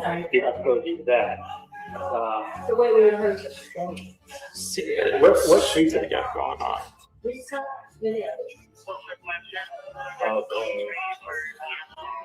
Okay. Does he have a gamer ID on that Switch? Yeah. You don't remember the account you created for him? Did it come through on this phone? Can I see this one? It might be Absolutely. Oh yeah, could be. Yeah, he had one, and then when he got the new system, we just created him a new one because we couldn't remember the password for it. So. He said, hey, you got a vehicle, it's legally registered, legally parked, and your stuff all over the place. When he goes to play, I know you had said that you have to like basically kick him out the door to go ride his bike and that, but when he does play outside, where does he go? Goes to Braden's house. Well, you don't have to kick him outside if he's not on his medicine. If he's not on his medicine, he's hyper, he'll go to Right. But if he's on his medicine, it's more like till it wears off, because he takes Vyvanse for ADHD. Okay, so he takes Vyvanse for ADHD, but why would he ever be off of and then back on again these medications? Right? So that's a huge red flag in my opinion. And she is so calm, it's crazy. I mean, I also think Al is very calm as well. But again, I guess it's military training. I can explain that away a little bit more easily. But of course, with her having done this, in my opinion, it's absolutely crazy how calm she is. And, you know, very cavalier, nonchalant, everything's, you know, very jovial with her, and it's eerie. And Holly, I think Holly says, I wonder when they realized it was her or when they started suspecting her. I think that they started suspecting her in the beginning, you know, with the responding officers, just because she wasn't giving them a description of Gannon before he left, and because she wasn't wanting to answer the questions, she was doing the blah blah blah thing. Also, you know, with Harley offering up information, she was definitely showing Duper's delight when it came to them saying, okay, we're going to go ahead and write this up as a runaway. I think they had a bunch of red flags, and I think that's why the very next day the detectives wanted to speak with them. But I think they did it smart in like a non-threatening environment like Starbucks, even though it's really, really loud. So again, we'll kind of make some notes on this too, though, that Gannon was taking Vyvanse for ADHD, and Leticia's saying, about him being on and off again these medications. So until it wears off, it might be a, like I don't want to play. Like it's kind of like a zombie mode at first. So when it wears off, like if it's the weekend and we give it to him because we have to go to church, he would not go outside on a Sunday because it's still in the system of church. But he didn't take it because he didn't take it Saturday. He didn't take it because we went hiking because we did a 6-mile hike. He didn't. Okay, again, now she's gonna start, telling us when he did and didn't take it. Didn't take it Sunday. I'm sorry, that was Sunday. He didn't take it Saturday, he didn't take it Sunday, and he didn't take it Monday, which caused stomach problems. Okay, which caused him some stomach problems. But hey KJ, happy Easter. So, here's the problem with this, right? Now the medications are going to be hard to be accounted for when she's spouting off, oh, he didn't take it, he did take it, he didn't take it, he did take it. Right. That's always a huge red flag to me as well. We went on a hike, so he didn't get it. Well, saying that it made him like a zombie, again, doesn't sound very healthy. I don't judge parents when they have made the decision with their doctors and everything like that is totally different. It just seems a little odd. And then also with him being missing, that there was medications that are going to be hard to account for now. So he was off his medicine. You go into that come and go a lot? No. I don't even think he ever did it. I mean, They said the manager of the store knows the kid. He comes in frequently with his dad. So and that's not us. Right, which we commonly have. Someone will see something and go, oh yeah, that's the kid I see. So they said that the kid that they're seeing, they're saying it's him. So he knows him because he comes in all the time with you. So you guys like to see it also that long ago. It's definitely not enough for a clerk to know. Yeah. No, I don't. All this says is this. I've ever been that. I don't know if Since we go, you get gas over here. that's always the purchase stuff sometimes. Okay, so the Gmail account associated.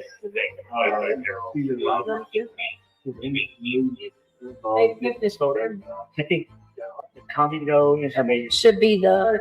I don't think he was last seen. It sounds like. So I don't think he was last seen in the Okay. This was the guy that originally reported he saw him. He's got the origin. But he's saying, yeah, I know him. But this guy comes here all the time. Obviously, that's not your guy. Right. Yeah. No, I don't think ever. I might have been there one time. The deputy was looking. The deputy did not think it was him. He's going back to alert to see if there's a kid that he sees in the store that he buys the chips. Gets back into this car. I don't think that's going to be it. Okay, so again, there was a sighting or a tip that came in, and they're saying we just don't think it was Gannon. It was, a false tip, or, they thought it was, and it turned out it wasn't. And, his stomach issues, Chi could have been from that as well, for not taking things consistently. Also, there was, it was said that they were causing him some issues with going to the bathroom and things like that because it was stopping him up and things. But it wasn't like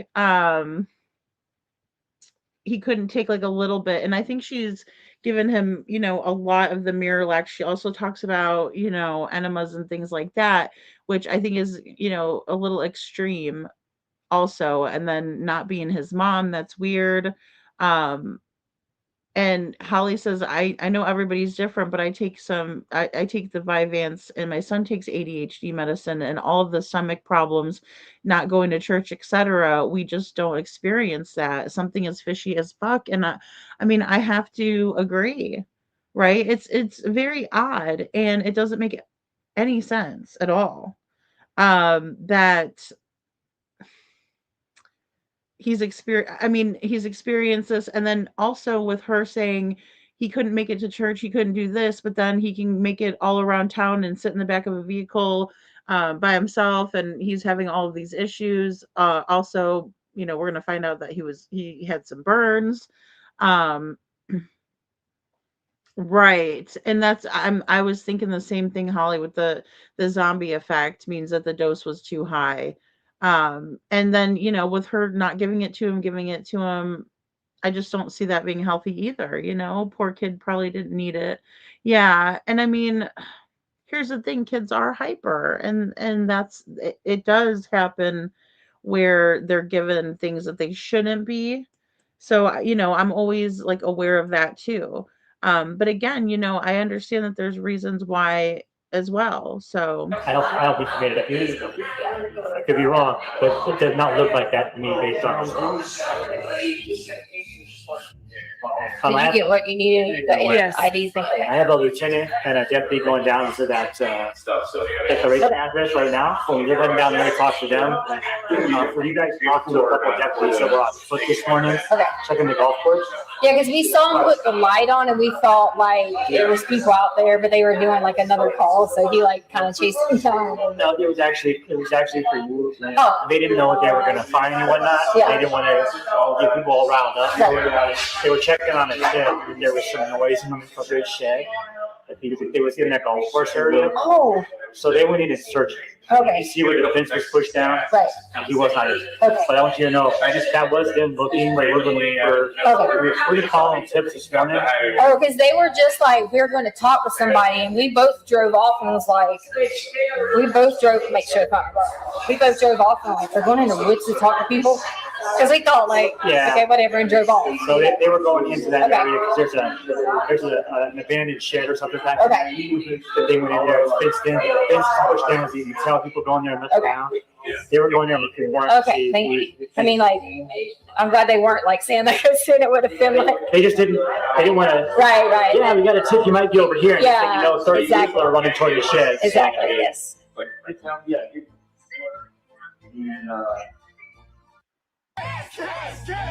Oh, sorry, guys.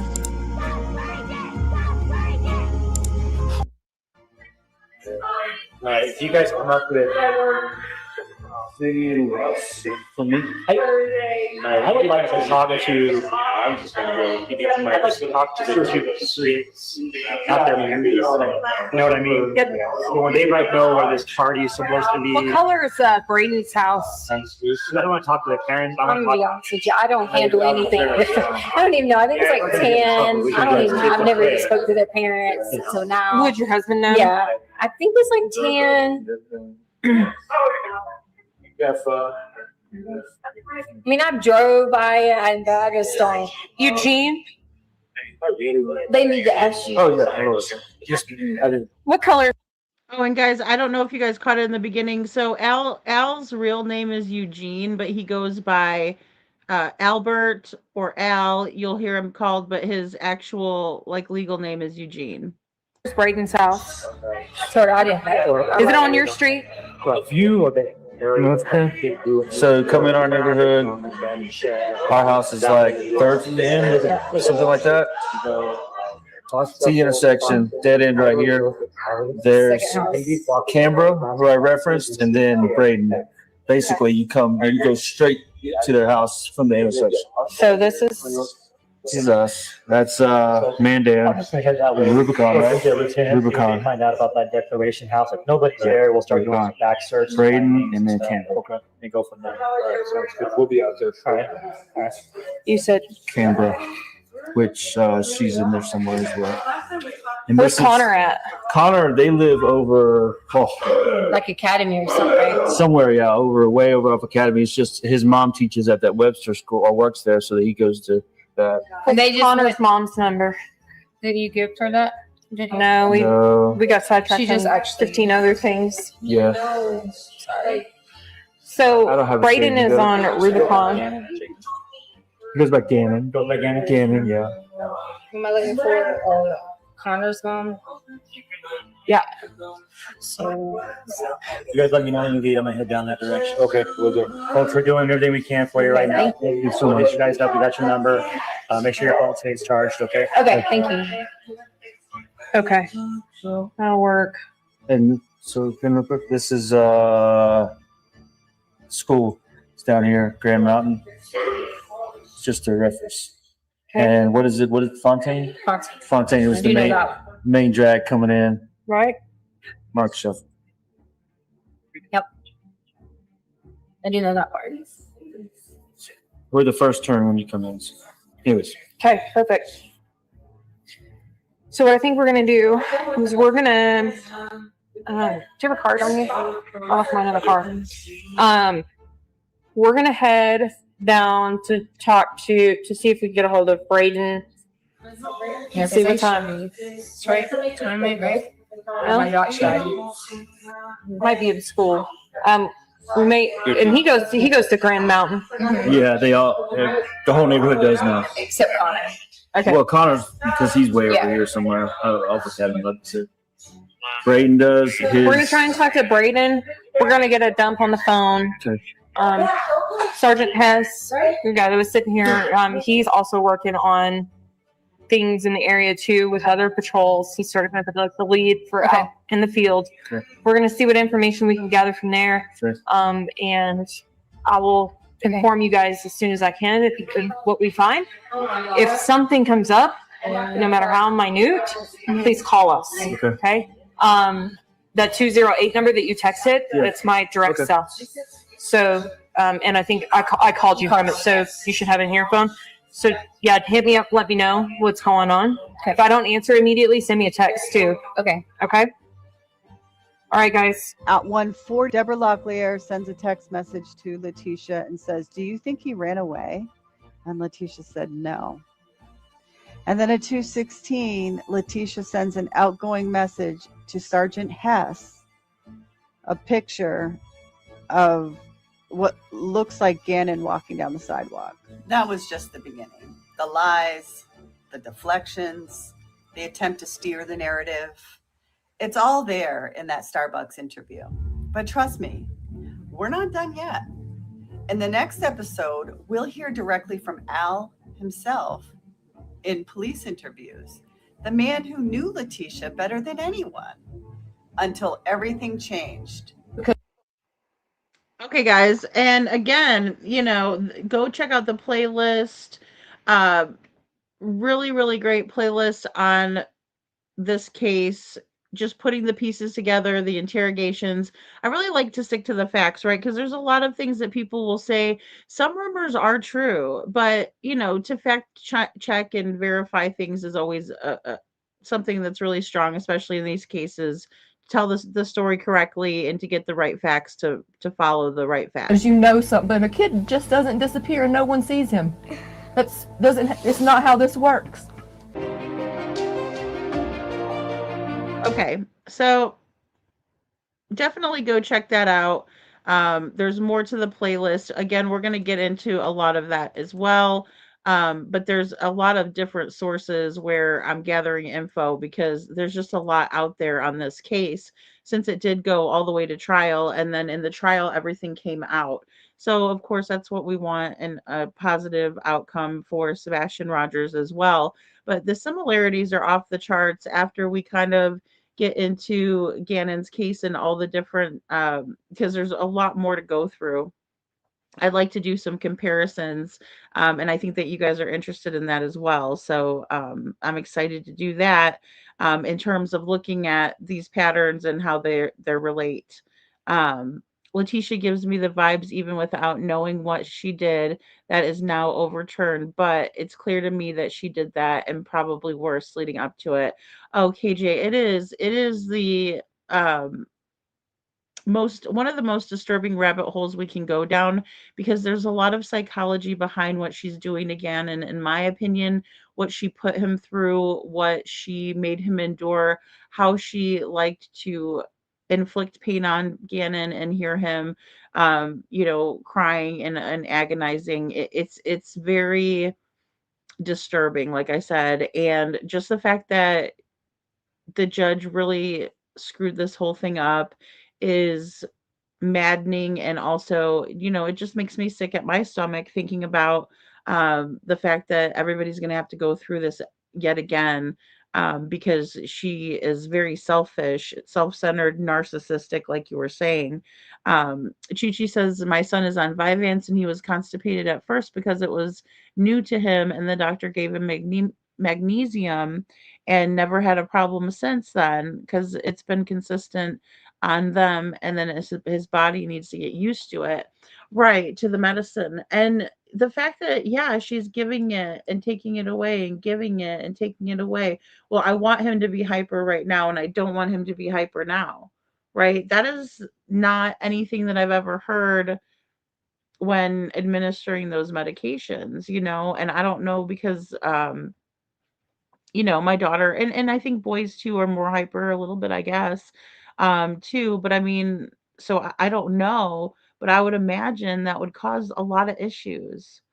And I think a lot of his stomach issues were going or coming from the walking on eggshells. I think that Leticia and Al were, not doing so well in their relationship. And then, we heard about some of the relationship issues that his mom was experiencing and that sort of thing. So I know Gannon is just so sweet, right? And, always wondering how other people are, just got along really well with the kids in the neighborhood, had friends, just the outpouring of love and support. You could just tell that he made a major impact on everyone. Um, and I just remember, really, really going over this story. Crazy Bird says, I don't know this case. In just a couple minutes in, I knew she read Rum to Kid. I mean, she is absolutely nutty, right? And it's we're going to see it all unfold, especially the way she comes up with all of these weird characters and situations. She's just grasping at straws, really, but it's just the level that she's willing to go to lie. It gets really frustrating, loud and obnoxious. So, but she's apparently going to try, as far as I've heard, her hand at the I'm crazy, that's why I did it scenario. And I just don't think that's gonna work. Um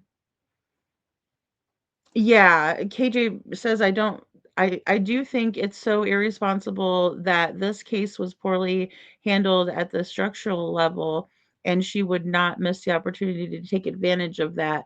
Yeah, and I mean, it was all out in the open. They took a huge risk without even looking at the statue and just said, "Okay, that's fine. Go ahead and allow for this juror." And, it was just such a quick fix. They could have prevented all of it. It's just maddening. My husband is on Vyvanse, and once his system adjusted, he only has issues occasionally. Yeah, and I know there's an interview that I saw with Landon as well, and we'll bring it in to show. But she was like, that was like some bullshit that Leticia was pushing with Gannon and the stomach issues. Yeah, he was having some issues, but there was medications that could help with that.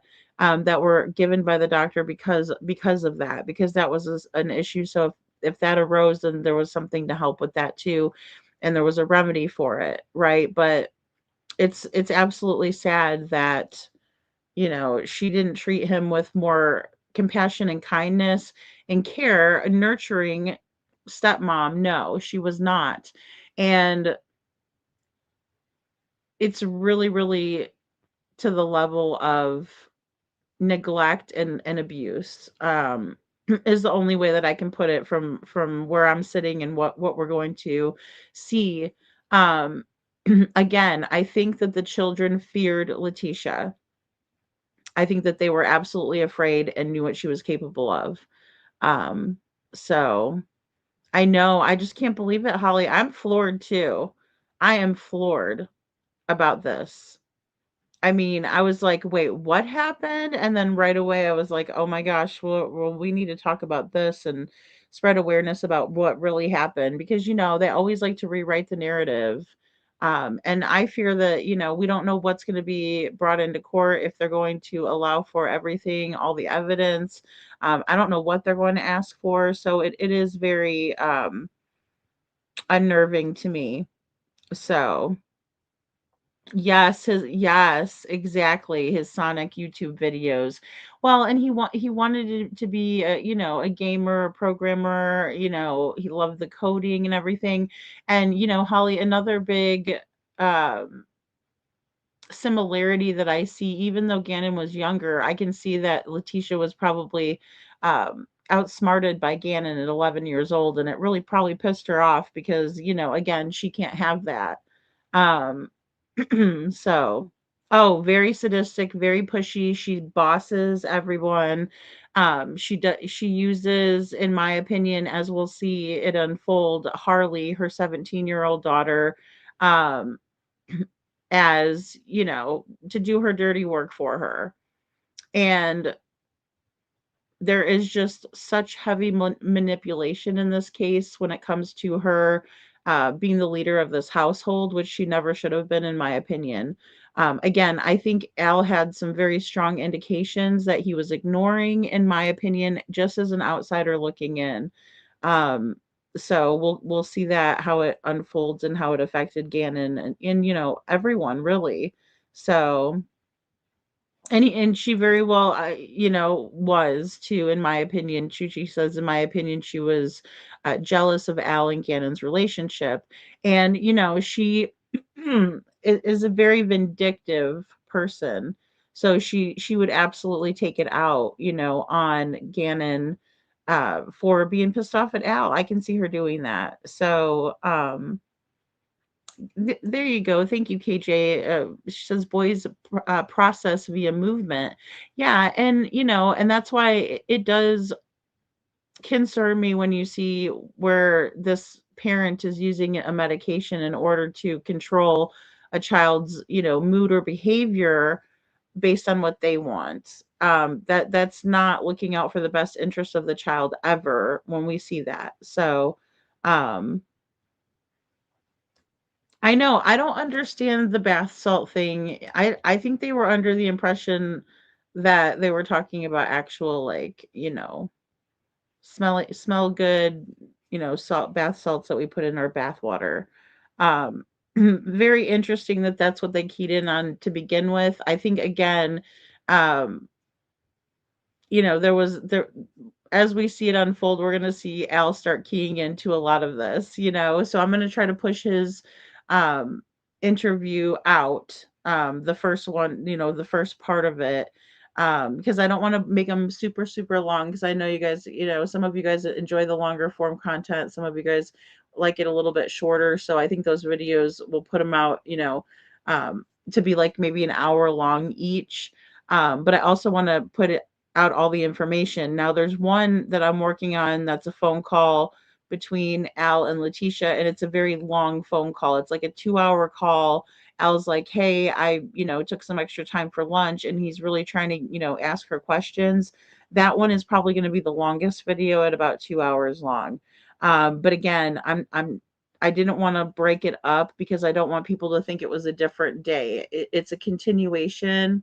And I feel like when I do that, sometimes people watch one part of it and not the other part. So I hate doing the parts. I don't know. You guys let me know. I actually forgot to put my poll up tonight, but we'll do it next time. I hope you guys have a wonderful Easter. Um, I know a lot of people, like all of our friends, like in Australia, had Easter today. So I hope you all had a great Easter as well. I'm gonna take a night off tomorrow, but like I said, I'll still be trying to push some videos out as well, because I really want to get a lot of this covered so we can kind of cover more of the dynamics and patterns. Um, and again, I know you guys would really like me to, compare some law enforcement facts with, how they were handling things, right? Like how they were, what their protocol was, and how they, because really when we look at this case, the detectives did their job, the searchers did their job, everybody did their job, right? But then we have the judge that drops the ball, and the court system. And I think that's the most frustrating part about this, so. Oh, thank you, Sasha. Yeah, I think you're gonna find this interesting, guys. And I appreciate you guys hanging out too and getting to know another case, because I know um, it's important to keep all of these cases out here, but just know that, I'm definitely working this into Sebastian's case and keeping his name out there as well. Because there's just so many of these cases that have the same patterns. And then I also just want to make sure that everybody knows that I'm not saying that I think that what happened to Gannon is what happened to Sebastian, right? We still have lots of theories to work through on that as well. So, um, you know, no telling what she put her daughter through as well. I think they were scared. I think they were totally scared of her. The kids were. They knew not to trifle with Leticia because she's like a nut, right? And they probably seen her type of crazy when their dad wasn't looking. And sometimes children are scared to say anything, right? They don't want to rock the boat. They don't want to get anybody in trouble. And also the psychological warfare that Leticia likes to use on everyone. Um, you know, I know there have been some real injustices lately. I'm so very nervous. I know. And it does. It gives us like, I mean, it just the chills knowing that she could, that something could happen, right? I feel that too, Holly, for sure. And you're welcome, Bo. Thank you so much for being here. And oh, Holly, thank you for the super sticker. That's so sweet. Yeah, I hope you guys have a wonderful, wonderful, wonderful Easter also. And stay safe, and if you're traveling, be careful out there and all that good stuff. And I hope you guys have fun with the littles. The littles are so cute with the Easter eggs and the hunting and all of that. Easter's fun, coloring eggs. I'm sure you guys got all that done over the weekend. So I hope you guys enjoy it.